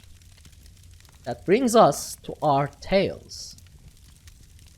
Now, Promethean, you haven't been here for a long time. So why don't you tell us what you've been up to in ESO? So, in preparation for Greymoor, I have been like taking a step back because I don't want to get burned out before like it comes out, and then I burn myself out to do the same cycle that I do every year. And it works out every year, and I have played the game since PS4 launch. I literally had a countdown on my mirror when I was a kid. Like, it works. It's a tried and true system. So when I was in Europe, at the beginning of March, I went for spring break. I had my friend come and watch my cat because he's needy and I cannot leave him literally anywhere alone for more than like 5 minutes. So as a thank you gift, when ESO was just on sale, I bought her ESO because I talk about it all the time. And I was like, hey, you should just come try it. Like, it was $10, just not enough for me to pay her. So I'm kind of like sending her stuff in game so that way like we can do things and like having a good time with that. So I created a new tune, a new Arkhaniir for the Ebonheart Pact because I like to stay true to the alliance that it's from. But because she only had the base game, she made a Khajiit, which is from the Aldmeri Dominion. So we are starting with the Dominion questline because she was going to go into Elsewhere, and I was like, no, there's characters you have to meet before like you go do Elsewhere. Like, there's people you need to know before we go do Somerset. Like, I'm not going to take you in there, and then you're going to meet Raz and be like, oh, who's this man? What level did you guys get to? I am level, I think we're both like 17, 18. Okay, it's pretty early in the game. Lotus, how many crowns do you have? I have... Not that I was playing the game on stream a minute ago. So and have it. Okay, I have 1,150 crowns. What's your suggestion? Because I definitely splurged and bought the big crown pack when it was on sale. Just get her the I did, yeah, I did. Any alliance, any race thing. So she's gonna make them all Aldmeri Dominion. I bought her that, but it was after she had already made her first tune, and I wasn't gonna be like, go make another tune so we can run the. Do it again. You should definitely over. You should definitely go tell her make another tune. This is or. I was going to say, so there's a valid point from Kiz. Yes, Alliance Change tokens are on the way. Which I am very excited about, because I have a High Elf who is the wrong Alliance, and he needs to be changed to the right Alliance. The Dominion. Good. I'm not... Dominion. Wait. What Alliance is right now. Promethean, repeat that? I need to change a High Elf's Alliance. So Pixie opens a Nord in AD. Promethean goes ahead, changes an Altmer into EP. What is happening here? You guys got it all wrong. The Altmer needs to go back into the Dominion and can join the right faction. Why do you have to be half right? Why do you have to be half right? Like, I will. Okay, look, I'm gonna make it up. I have my main character is an Ebonheart Pact character, so like. If I'm on anytime, it's for the Ebonheart Pact. Why do you have a High Elf? Because they're the best. It's good for a Magicasaur.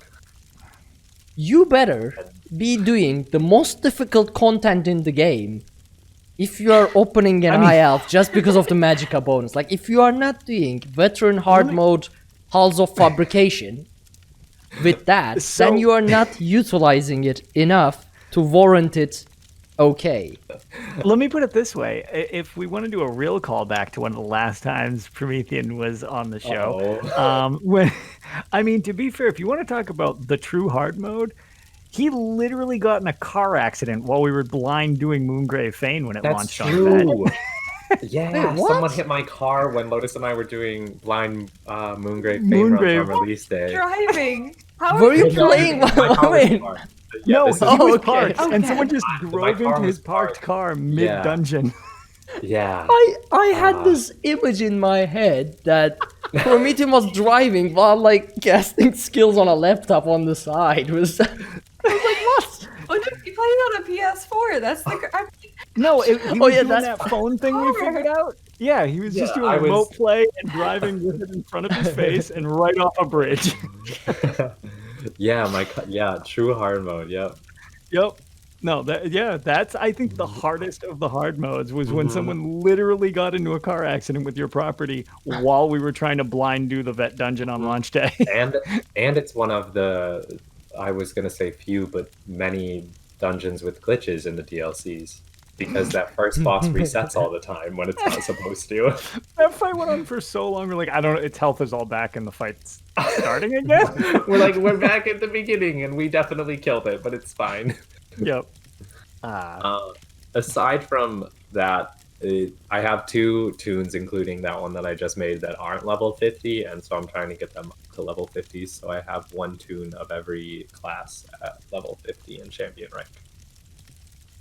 Nice. And aside from like pledges, which have not been interesting, other than running Ice Reach 100 times because it's my new favorite dungeon, but that's about it.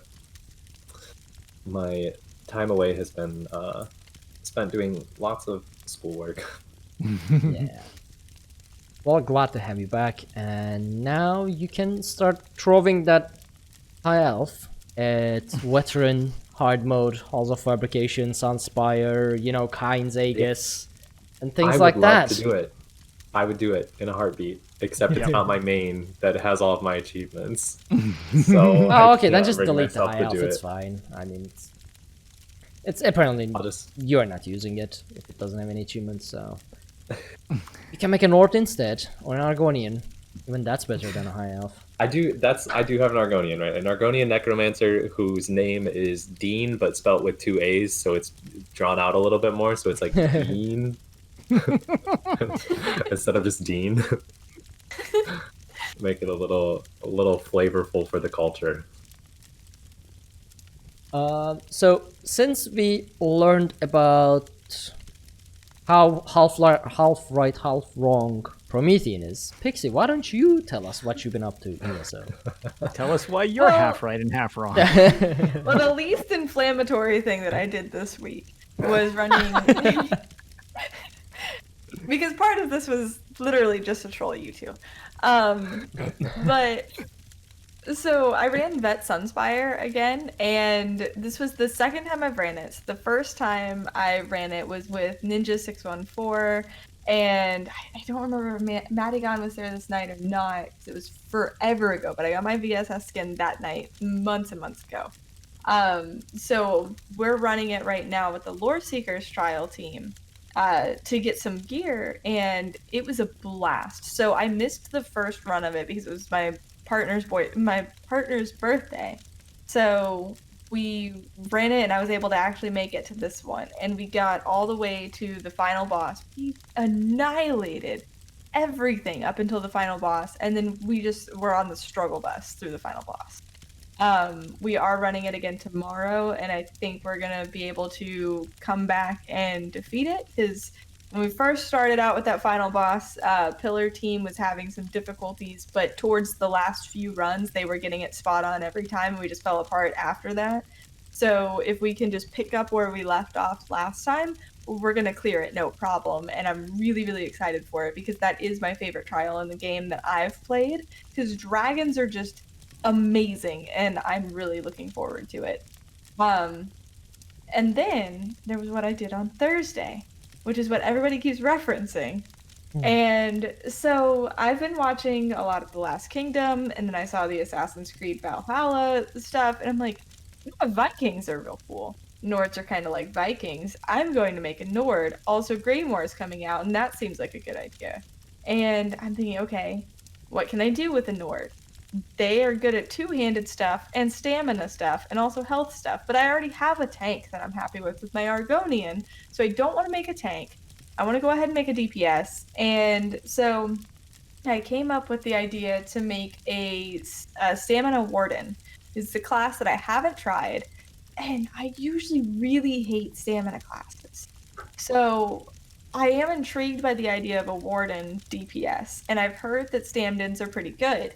So I'm like, okay, if I'm going to go stamina DPS, which is totally not my thing, I'm usually magicka healer all the way, then I might as well make it a warden because I like that class. It's a really cool class. So I'm like, okay, let's think about a backstory because I know personally I cannot stick with a tune. I just kind of immediately abandon them if I don't have a fun backstory to kind of attach me to this tune. So thinking of a warden, thinking of a Nord, I immediately go to Skull. They're really in tune with nature. They have the whole beast totem and everything in Skyrim during the Dragonborn DLC. So I made Stiora Beastcaller, and I researched a little bit of the Skull's history, and they apparently served as slaves for the dragon cult for a while to build temples to the dragon priests. And so her backstory is that she wanted to explore more of her people's past. And so whenever she heard that there were dragons in southern Tamriel, she went to elsewhere to take down one of the beasts herself and avenge her ancestors' suffering in the only way she knew how to. And while she was down in elsewhere, she fell in love with the culture of the Khajiit and the people that she came into contact with, and saw how the Dominion were kind of banding together with elsewhere to drive out this dragon threat. And she pledged her sword to Queen Irene should she ever need it in Cyrodiil. Since she had no real... she had her cousins in Skyrim, but they're kind of separate. She was from Soulsteam. They didn't really care about them back then, to my knowledge. So it made sense that she would join up with the Queen, since they were working to drive out the dragons who had caused so much harm to her people in the past. She felt like it was a cause worth fighting for. I like it. So it is a very nicely written backstory, okay? I gotta give credit. I like a nice backstory like this, when people write their character's backstory, but... she didn't have to join Aldmeri Dominion. She could have... That's the dragon problem. She could have joined her kinsman, the Nords, in the fight. We're way far removed from the dragons. Doesn't mean They're like you can... complete Doesn't... opposite Yeah, but you can... You know, there are ways to travel in Tamriel. You are not just stuck in Skyrim because you are supporting Skyrim. You can travel. But why would she be It is up possible there? to She already travel. has the cold spot. And There are horses. There are horses that you just jump on, and they bring you from point A to point B very easily. Look, So, if Arena taught me anything, you need to be careful about traveling on horseback because you could just die of a random disease in between save points.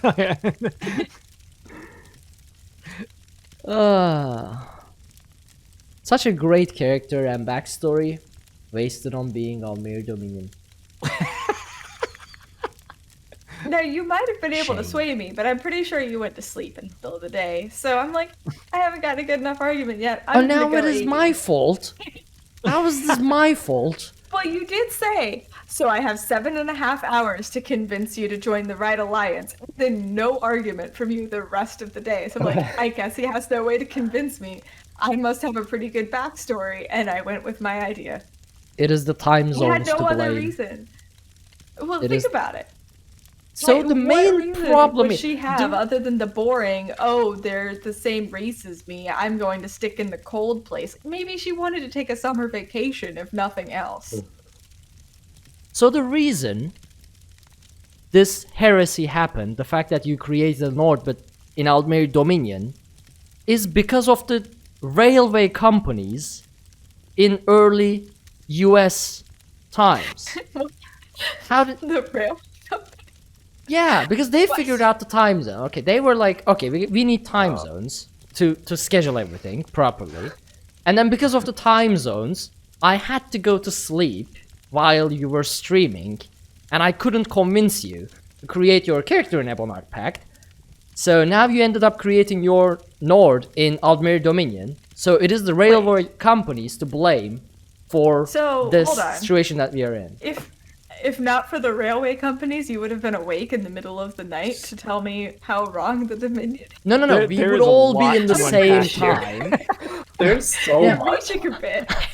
Like we have Well, like the first- Three Banners War, Man Yeah, of no, Arkhaniir, I like- enjoy how somehow this is a tangent even for our tangents. And second of all, watching Pixie try to decipher that looked like she was about to have an aneurysm. Wait, was it the British? I don't know. It was some railway thing. Listen, we can't blame Thomas the Tank Engine for the fact that you're sleep at night, Ark. It's true, he did unify us all in that Skyrim mod, though. See? And now it's back to Elder Scrolls again. Bet you didn't see that coming. That's right. Listen, I Playing came the up with a long perfectly valid reason why she would be for the Dominion. So you can't argue too much. Because it's not like I'm just like, oh, Nord, Dominion, duh, like I did with my Dark Elf. I have no reason for her to be in the Dominion. That's the one you could complain about. But I have a perfectly valid reason for my Nord to be in the Dominion because I knew I was going to have to try to force myself to like her. Because she's literally you have to be okay with this because she's literally the first Nord I've ever made in an Elder Scrolls game ever. I've never really? before made a Nord. Yeah. I don't really make fully human characters in any game whenever I have a choice. So the closest I get is Breton, which are kind of like, kind of. Yeah, part you're like elf. 50-50. I always just, every game I just grab something that I haven't already been yet. Yeah, no, I just I have never not made it a through Nord all before. of them yet, but... I mean, Yeah, this I is don't have completely new to any me. Nord. I've never played a Nord, and the one that I did race change to the High Elf. I'm so glad we have Promethean back, guys. You can see on the stream the exact moment that Ark's heart literally breaks. I did not just hear that. Oh my god. See, for me, it's like a fantasy thing. Like, I'm a human in real life. I don't want to be a human in the game. I want to be a cool lizard or cat person or an elf at least, you know? Oh, man. I'm sorry, Ark. You For the look like live you're- show, that was just the response. Just like the second that was said. It's just like, and this is the frame where Ark's heart finishes tearing down the middle.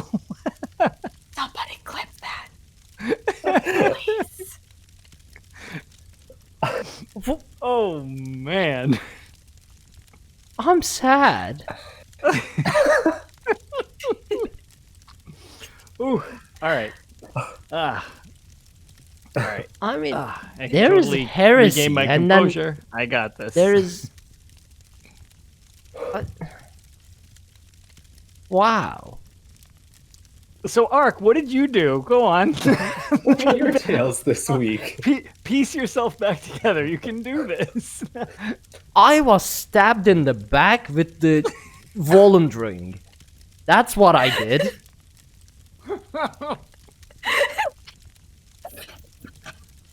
I had my heart ripped out and crushed to pieces. As an offering. Wow. I don't want to do this show anymore. It's not fun. We win, I- Promethean. We I win. heard too much.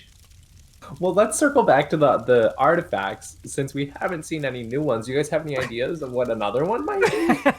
Like, which one can we rip out Ark's heart with next? That's true. There's probably a lot of things that can be used to cause much more harm going throughout everything. Yeah.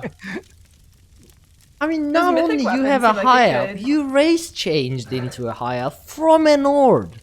That's like...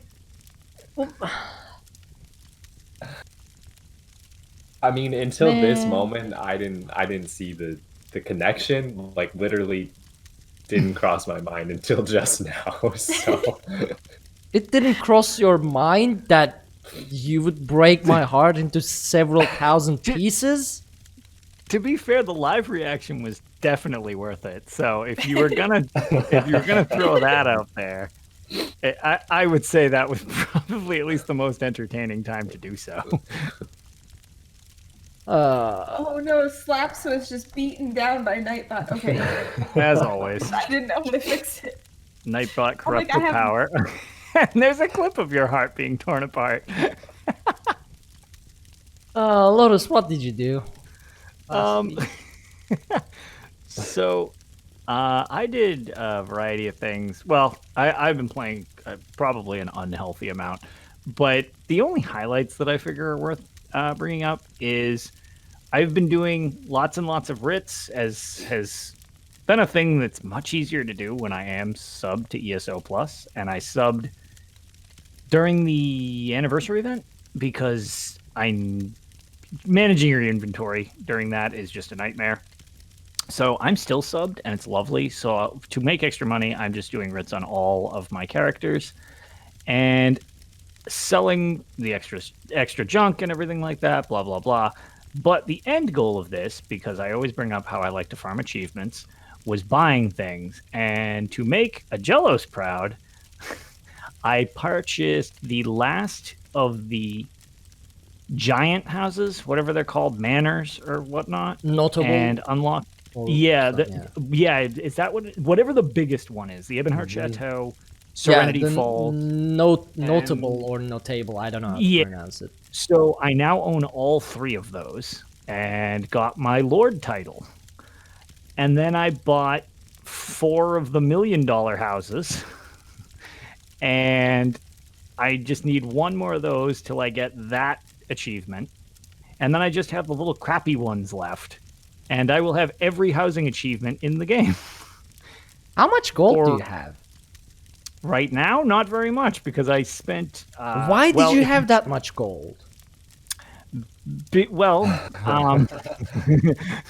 I have been... During the event, I was trying to sell off any stuff I get. I sell my extra motifs from running dungeons and stuff like that. And I sell all the extra materials and junk. Like, if I get those platings from like jewelry and stuff like that, if I just get the gold jewelry from the vet trial, I don't ever need to make things gold. So I just sell them, and they sell, but generally around 70,000 per plate. Yeah. And then the other thing that I do a lot is I will do master writs. And since I don't have any purpose to the writ vouchers themselves, I sell attunable crafting stations to people running guilds. And that generally will net me, on average, it's about 800 gold per voucher's worth. So for each crafting set, it's around $1 million for like 1 set of all 4 stations. And I'll just like burn through selling those. So I've been funneling all of that money into buying houses that I don't even do anything with, just I want their achievements. So yeah. At the moment, I'm not very rich because I spent it all again. Having that much gold that you buy all the houses in the game for the achievement and not doing anything with them. Wow. Well, I've got some of them designed. However, yeah, I own too many now because the point was the achievements of them. So I don't have the ability to. I just haven't done anything with most of them. Like Serenity Falls is empty. Whatever the Daggerfall one that I just bought was totally empty. I've just got the Ebonheart Chateau one done. Mistveiled Manor is done, and then Quantum Mineralia is the place that I actually live. Those are the ones that I've got stuff done with, and that's about it. I never thought you were that rich in the game. Look, there's no limit to rich person. Yep. Hey, you attach an achievement behind it, and I'll find some way to get by. But yeah, so that's been my money making schemes since last show. The other thing I did was I tried Ice Reach hard mode for the first time. I had not done the hard mode. I had just run it on vet. That is a fun hard mode. I like how little it relies on RNG. It's much more learning the pattern, doing the thing. It's a little it gets a little dicey on the end. So for anybody who hasn't done hard mode Ice Reach, each of the bosses you fight along the way is tethered to one of the 4 witches in the final fight. And they will summon the corresponding boss that you fought earlier as a mini boss. And you have to deal with that mechanic. The Strangler one is the worst because those things are brutal. Yeah. And you have to make sure that you have fire to melt off the ice so that you can kill the Stranglers during it, which if you have that out of time, it can get real complicated. And it just starts with Giant, then Stranglers, then the undead thing that I actually don't even understand the mechanic for because we kill it so fast. I've never figured out what it does. Yeah, the Wraith thing that just, it accepts its own death. I don't know what its mechanic is. Yeah, and then the lightning dude. Then you have to do it, you bash all the sisters, and then you have to do it again. And then it goes to, like, that's how you clear the fight. Then you get a couple seconds for burn phase to kill off the main boss. The problem is when you have to do it all again, the order of which boss comes up is no longer specified. It randomly picks one of the 4.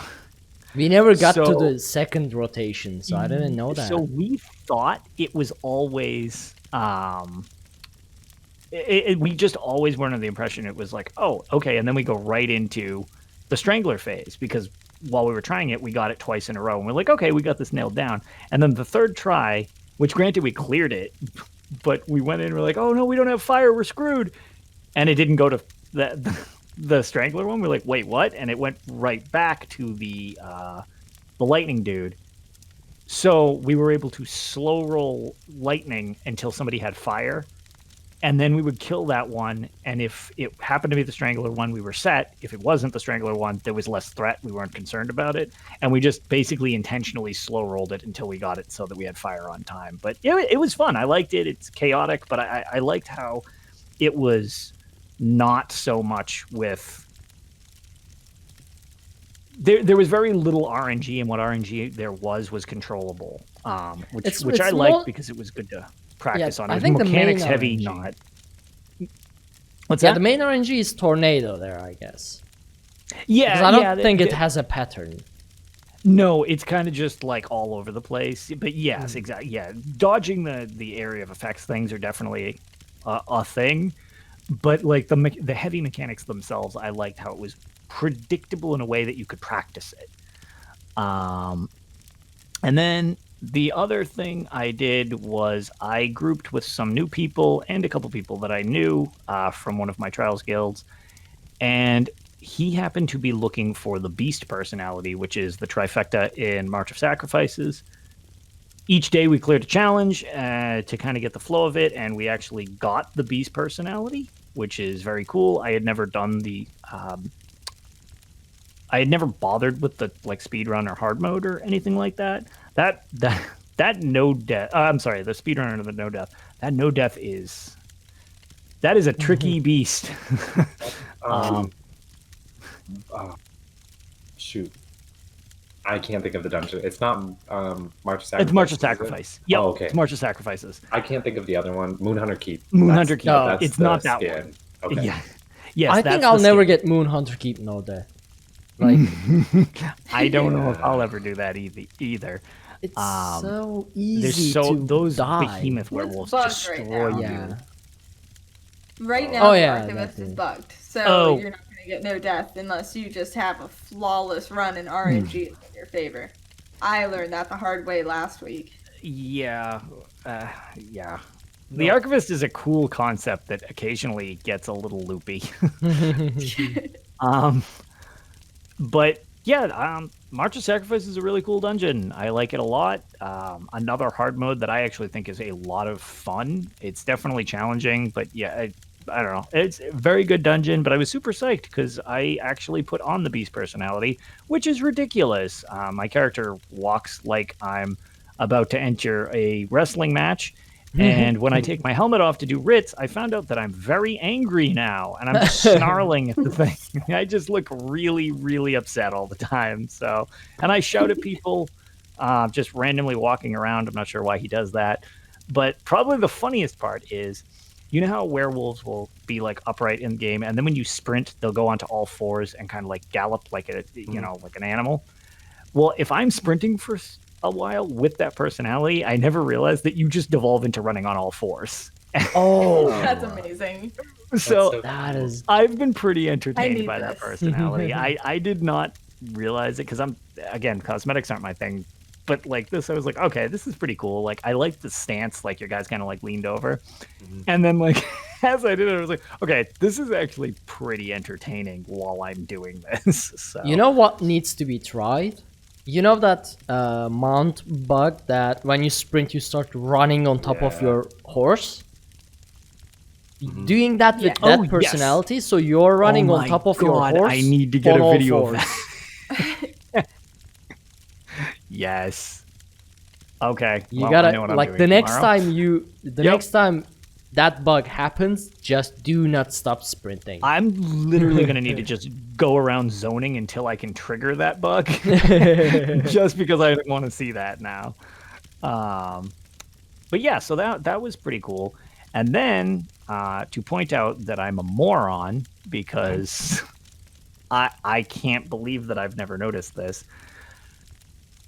Sometimes, I mean, it's not really one of my favorite sets, but sometimes it can be helpful, is the Lord Warden set, monster set, where it gives you some armor, and then it's got a pretty good proc chance, 50% if I'm not incorrect, and it will drop an AoE, which will amp up everybody's resistances when you're in it. So it can be very helpful when you're doing something that requires some survivability and you're close by. And people are scattered all the time. You won't be in the AoE circle, so it's got its limitations. But it's a pretty decent set. A lot of people tend to like it when they need a little durability. And I realized that whenever I got that, which is who knows how long that set's been. I mean, it came out with the Imperial City dungeons, which are relics. So whenever I got that set and started using it, or I guess collecting it, instead of having a medium helm and a light pair of shoulders, or sometimes people do it the other way around, they'll do light helm and medium shoulders. I always do medium light. I actually had two pieces of light. For several years, I've decided that I'm too good for the bonus point to the passives and have been running the wrong weighted helmet and not realizing it until literally yesterday. Nice. So, yeah, I figured I would just point that out because that was real idiotic. And I can't believe that it took me that long. And what's more is I have obviously gotten mediums in all the runs of that dungeon to get achievements and stuff like that. And I assume just threw away the correct weighted helmets, possibly the correct traits, because this was a transmuted light helm and a transmuted light pair of shoulders that were both gold. So not only did I gold them out, I wasted transmute crystals making them the correct traits as well. So, yep. And that's why I'm also bad at the game, as well as occasionally accomplishing things in the game. This is Tails level attention to detail. Yeah. I like to show that level of detail, attention paying to all aspects of things, including in-game, clearly. But yeah, that's pretty much it for me. All right, well, so what did I do? So Lore Seekers, if you don't know them, Lore Seekers podcast, they are yet another amazing Elder Scrolls Online podcast. Their PC European Mega Server Guild also started doing trial progression. So I was planning to join to it, and then I was like, okay, I'll do it. Like, I'll click the things tomorrow because I saw it in the middle of the night. And then I forgot, but thankfully Luna Spear messaged me about it, reminded me. I was like, yes, I want to join. So I joined them this Friday for normal Asylum Sanctorium +2. And that was my, like, I was running a lot of Maw of Lorcage back when I was playing in North American Mega Server. Wings of Fate was a thing. We were doing a lot of Mao Florkage, but other than that, I rarely have any like progression experience. In European Mega Server, we did House of Fabrication once with Drunkenborns, but other than that, I really don't have any like progression style experience. So I set my character up, I prepared, I picked Lotus's brains for my traits and enchantments and things like that, and we went in there. And gotta say, shout out to Luna, she is absolutely fantastic at explaining the mechanics. Although it was my first time doing Asylum Sanctorium, as soon as the fight started, I knew exactly what was going on. And I knew exactly where I had to stand, what I was supposed to do, how to turn the boss around and things like that if it got turned away. And people in chat even was asking, like, does she have a YouTube that she does tutorials, things like that? Unfortunately not, apparently. But it went really well. We finished normal Asylum Sanctorium +2 on first try without any group wipes. And we still had time, so we decided to do veteran Asylum Sanctorium, but without any pluses, like every boss individually. And we actually managed to do that in first try as well without group wipes. So now I have a taste for trials. And now I want more.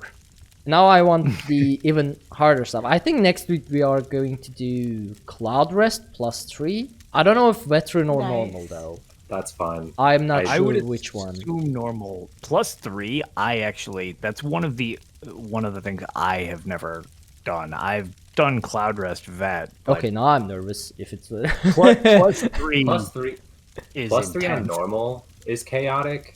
Yeah. If you don't have it is I've done it. I've also solo healed it, which is not a Actually, I'm pretty sure you solo healed one of the runs I was in. listen, I do some dumb stuff. And solo healing lots of trials is one of them. I just And I can pointed do out it. the fact that I don't even use the right set when I'm doing the stuff, and I'll tell people how to do it right, and then I'll do it Yeah. wrong. No, Brett, So I'm don't- right there with you, man. Do as I say, not as I do. I Exactly. also relate to Luna, and I could tell literally all the mechanics are just stored in my brain. So I get it. But Cloud Rest +3 is chaotic, and if you, for a split second, your group loses like its composure and people freak out because someone goes down, it's a wipe almost instantly. Okay, now that you guys mentioned it like this, I'm starting to think Cloud Rest +3 may have been a joke and I just misunderstood it because I was No. sleepy. No, normal. It's, I don't know. Yeah, Normal's nor- alright. Yes. Oh, You just have to be on your A game. Right. Okay. And so let me put it this way: doing +3. How can I put this? If you do +3 on normal, it would be like the equivalent of like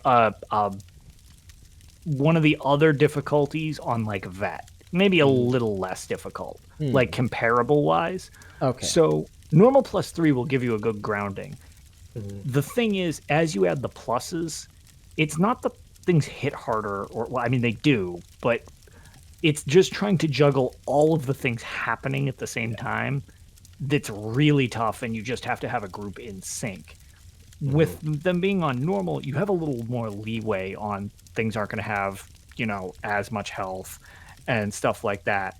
And when things you- are not gonna hit as hard, I guess. Right, exactly. Because like one of the biggest differences, I guess, not to like hijack your tale, but like one of the biggest differences I can say is on normal Cloud Rest. If we're just kind of like, okay, let's just melt through this stuff, or we're showing somebody how to do like the +0 just so they can show it, you don't want the rider of the Griffin and the Griffin next to each other. They'll enrage. Now on Right. normal, Well, I'll just puncture the two of them and just let them beat the crap out of me. It doesn't matter. Oh, okay. On Vet, they'll liquefy you and everybody around if you do that.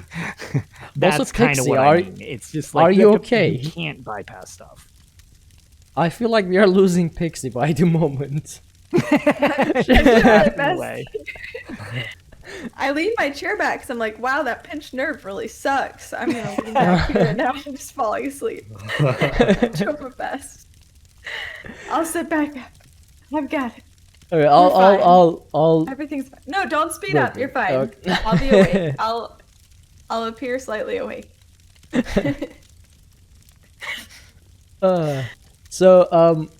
As you mentioned, I noticed the difference between normal and veteran in Asylum Sanctorium as well, because normal +2, I don't think I died. Yeah, I never died in normal +2. I was always alive, and so we started the veteran veteran Asylum Sanctorium. We got to Olms, and like the Reddit check. Luna explained everything again for veteran. And I was like, okay, let's do this. I ran up to the boss. I punctured. And he just slapped me in the face and I died. And I was like, wait, what? Yeah. Excuse me, I wasn't expecting I that. think I. Yeah. It was so instant. As soon as I ran up to him, and I wasn't expecting it. I wasn't even blocking because I was like Olms in the previous, like normal. He wouldn't kill me with block either. So I mean without block. So I just got smacked within the first 5 seconds. Essential. Yeah. I mean, it was first 5 seconds. I was like, let's do this. Died. And I'm like, oh, okay. That's how we are playing this. It is a long fight. Yeah. By the time, so normal was okay, but when we were doing the veteran Olms, about when we hit 30% health, my hand was cramping. Like the mouse hand was cramping, and I realized I was slowly losing focus. Like I was getting hit by things I wasn't supposed to get hit by. I was slowly losing the attention, basically. And I was like, if this drags on any longer, I'm definitely start dying left and right. But that's just it. It's like think about how much health that dude has, St. Ohms. 99 million, 1% of his health is 1 million hit points. So that's what you need to consider. It's like that is a long fight. It is an endurance check, and this group isn't like fully experienced trial group. So that's why we started with normal. So there are people who are not doing like 40-50k DPS range. I think our requirement was 25k. For DPS, so this is a like progression group, but not starting at the end game level yet. So we are gonna move there. I don't think I am at the end game level yet for trials. Like in a dungeon, you can throw anything at me, and I'll be happy to tank it. But that's just juggling one boss and 3 squishies. Versus in trial, there are 11 others, as well as several bosses moving around with these +2, +3 things and things like that. So it's a lot of fun. So I'm looking forward to it. We are going to be doing Maw of Lorcage on Monday, which is I'm actually a little bit more confident about compared to Asylum Sanctorium, because I've done it so many times on North American Mega Server. At least I know the mechanics to it. That's just, although that can cause all sorts of issues. Like finding out who knows which way is clockwise and counterclockwise. But that place just looks so cool. I just love the look of the Maw of Lorcage. The drums in Maw of Lorcage, damn. That music is so awesome. I love it so much. So good. And honestly, like Luna is so good at explaining everything. I think, like we've done so many times with the same group on North American Mega Server, the twin bosses, and we were still just wiping ourselves because we'll still get confused. I honestly have more confidence with this group because it is like, I feel like everyone will grasp it very swiftly because how good the raid leader is. So but it's gonna be fun. Like I really enjoy Twins fight, even though it's an absolute chaos and it's a group, like it's a party breaker. You say that until you realize that as a 21-year-old, I don't know the difference between clockwise and counterclockwise. Oh no! Hey, and I have the solution every time. So, if you're running to the other side and your left shoulder is touching the wall, you are doing it correctly. Put your left shoulder to the wall and you are always right. So here's the other issue, is I don't know my right from my left. Okay, I can do the L thing. Yeah, don't even do the L thing. Take a picture of you doing the L thing and put it on your screen Or- up in the corner. You play on PlayStation. Go like this with your controller. The side the L's on, make sure that shoulder's to the wall, and you're good to go. All right. There you go. I'm here to help. Perfect. Just Or if run we're in to the same middle. trial, Look, just look. I where have a I'm better screaming solution. and running at people at. Yeah. Just run to the middle. If everybody else does it correctly, no one will be in the middle and you'll be safe. Oh, playing the dangerous game. Oh. Just put Chicken just with the entire trials team. just put it on everybody else to do it correctly. The Perfect. true Ark way. Oh goodness. What else? So, yeah, I'm really excited about like where this trial progression is gonna go, because I really feel like it is time that I do veteran DLC trials, right? Like Sunspire, get my skin and everything like that. So I'm looking forward to it. Also today, before the stream, well, a few hours before the live show, we did with the DCN PCEU guild with Ryan, Kika, and a friend of Kika, who recently started in European Mega Server. So apparently he actually plays on NA, and he has a new tune like CP 200 something here on EU. So we thought, okay, let's do some dungeon runs as DCN guild as well. And because Kika's friend was like CP 200, he's new in EU, I was like, okay, I guess we'll do some casual dungeon runs, get the skill points from dungeons and things like that. And we realized our group is made up of 3 DPS and 1 tank. So we're like, okay, well, we can do most dungeons with 3 DPS, 1 tank, it'll be fine, I'm used to it. So we started with pledges. Spindle Clutch, Steofash obviously went fine without a healer. And we went to the Imperial City Prison. And I don't know when I last run Imperial City Prison, but it went super well. We did the hard mode in first try, like without wiping, without a healer, and with 2 people who is not maxed out on champion points. So that went well. Nice. So I thought, okay, well, this group is capable of more than just casual dungeon runs.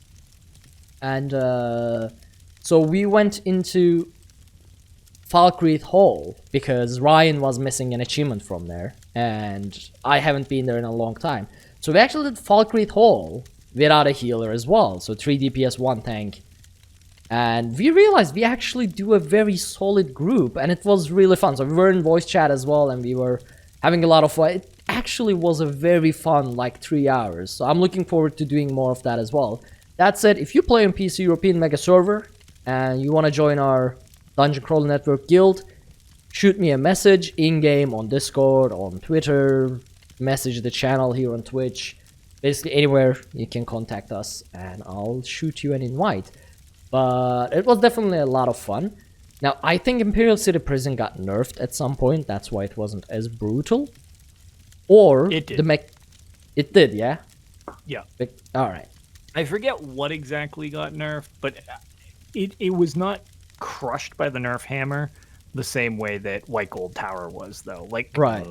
It's Imperial City Prison is still like a challenge. At least specifically the Lord Warden fight is still.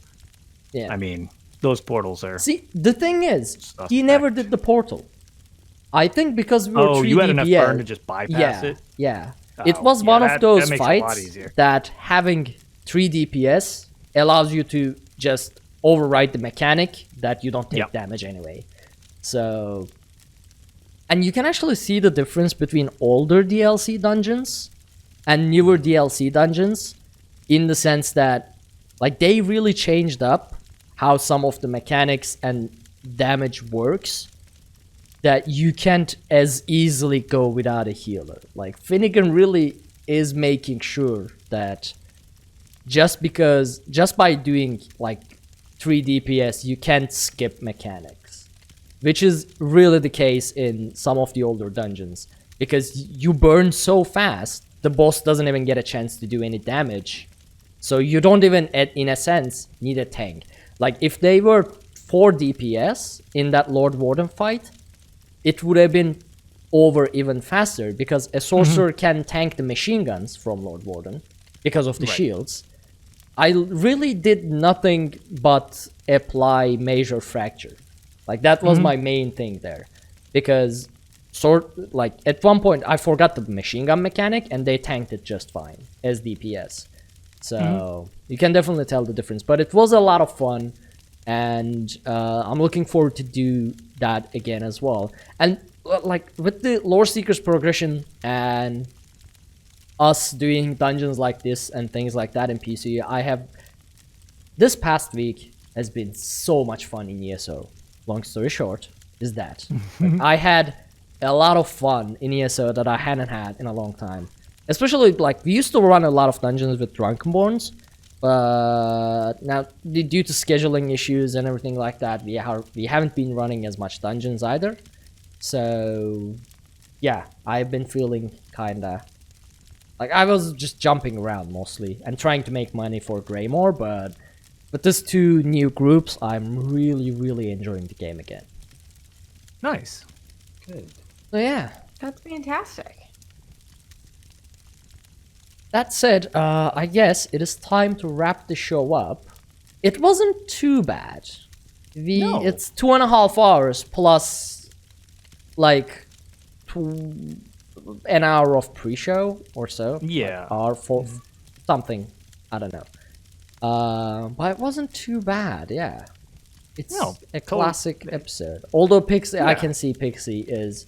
Like, if we go 10 more minutes, we are gonna lose her. So... Yeah. I have kind of fallen asleep a couple of times, I'm pretty sure. You're pulling the micro naps. I completely lost context for some of the conversations there.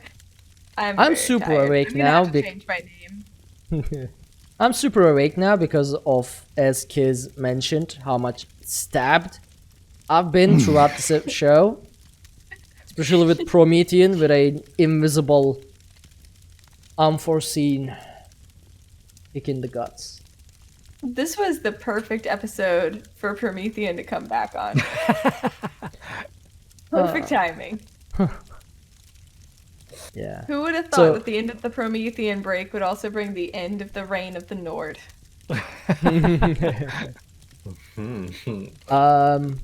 So Race change straight to the High Elves. We have a giveaway to do as well, since we are going to be giving away an Elsewhere coin at the end of the show. So what we are going to do is we are going to have you all in chat to type in a keyword, and once you type in that keyword, you'll be entered. And once we are playing by the end of the red diamond that we play at the end of our show, as usual, we are gonna roll it and pick the winner, message you, and if you are in chat at that moment, like if you respond, we'll whisper you, get your details so we can send you the coins. Now this is for North American residents only, and you'll need to be following the channel. So I'm actually going to hold on. How do I... Okay, so I'm looking at Nightbot. We have the giveaway type, start, giveaway. There are no eligible users to win the giveaway. That's because I just...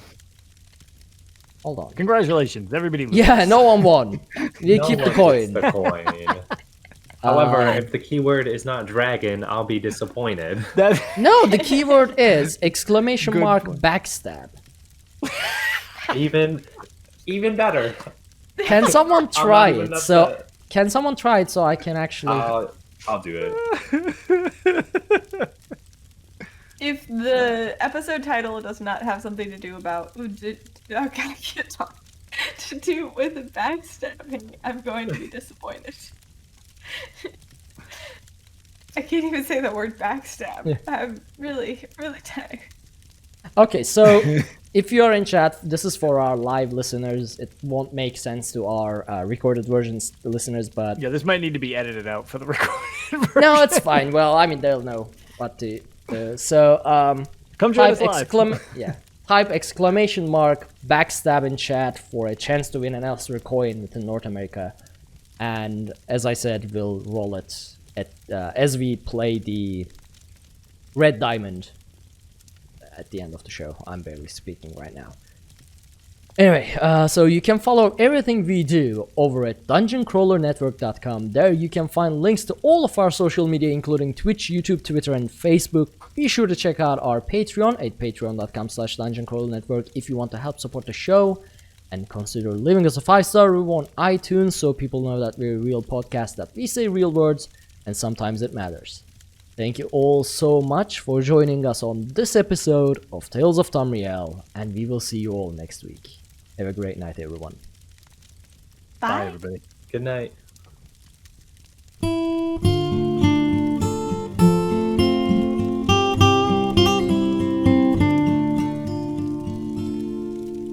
When Akatosh slew Lorcan, he ripped his heart right out. He hurled it across Tamriel, and the heart was heard to shout, red diamond, the heart and soul of men. Red diamond, protect us till the end. The laughing heart sprayed blood afar, a gout on Seer it fell, and like a dart shot to its mark down in an alien well. Magicka fused the Lorcan blood to crystal red and strong. Then wild elves cut and polished it down to Chimel at a ball. Red diamond, the heart and soul of men. Red diamond, protect us till the end.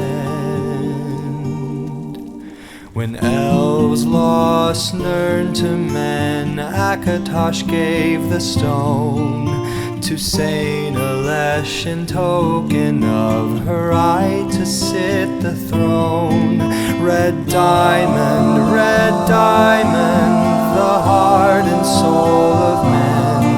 Red diamond, protect us till the end. Red diamond, protect us till the end.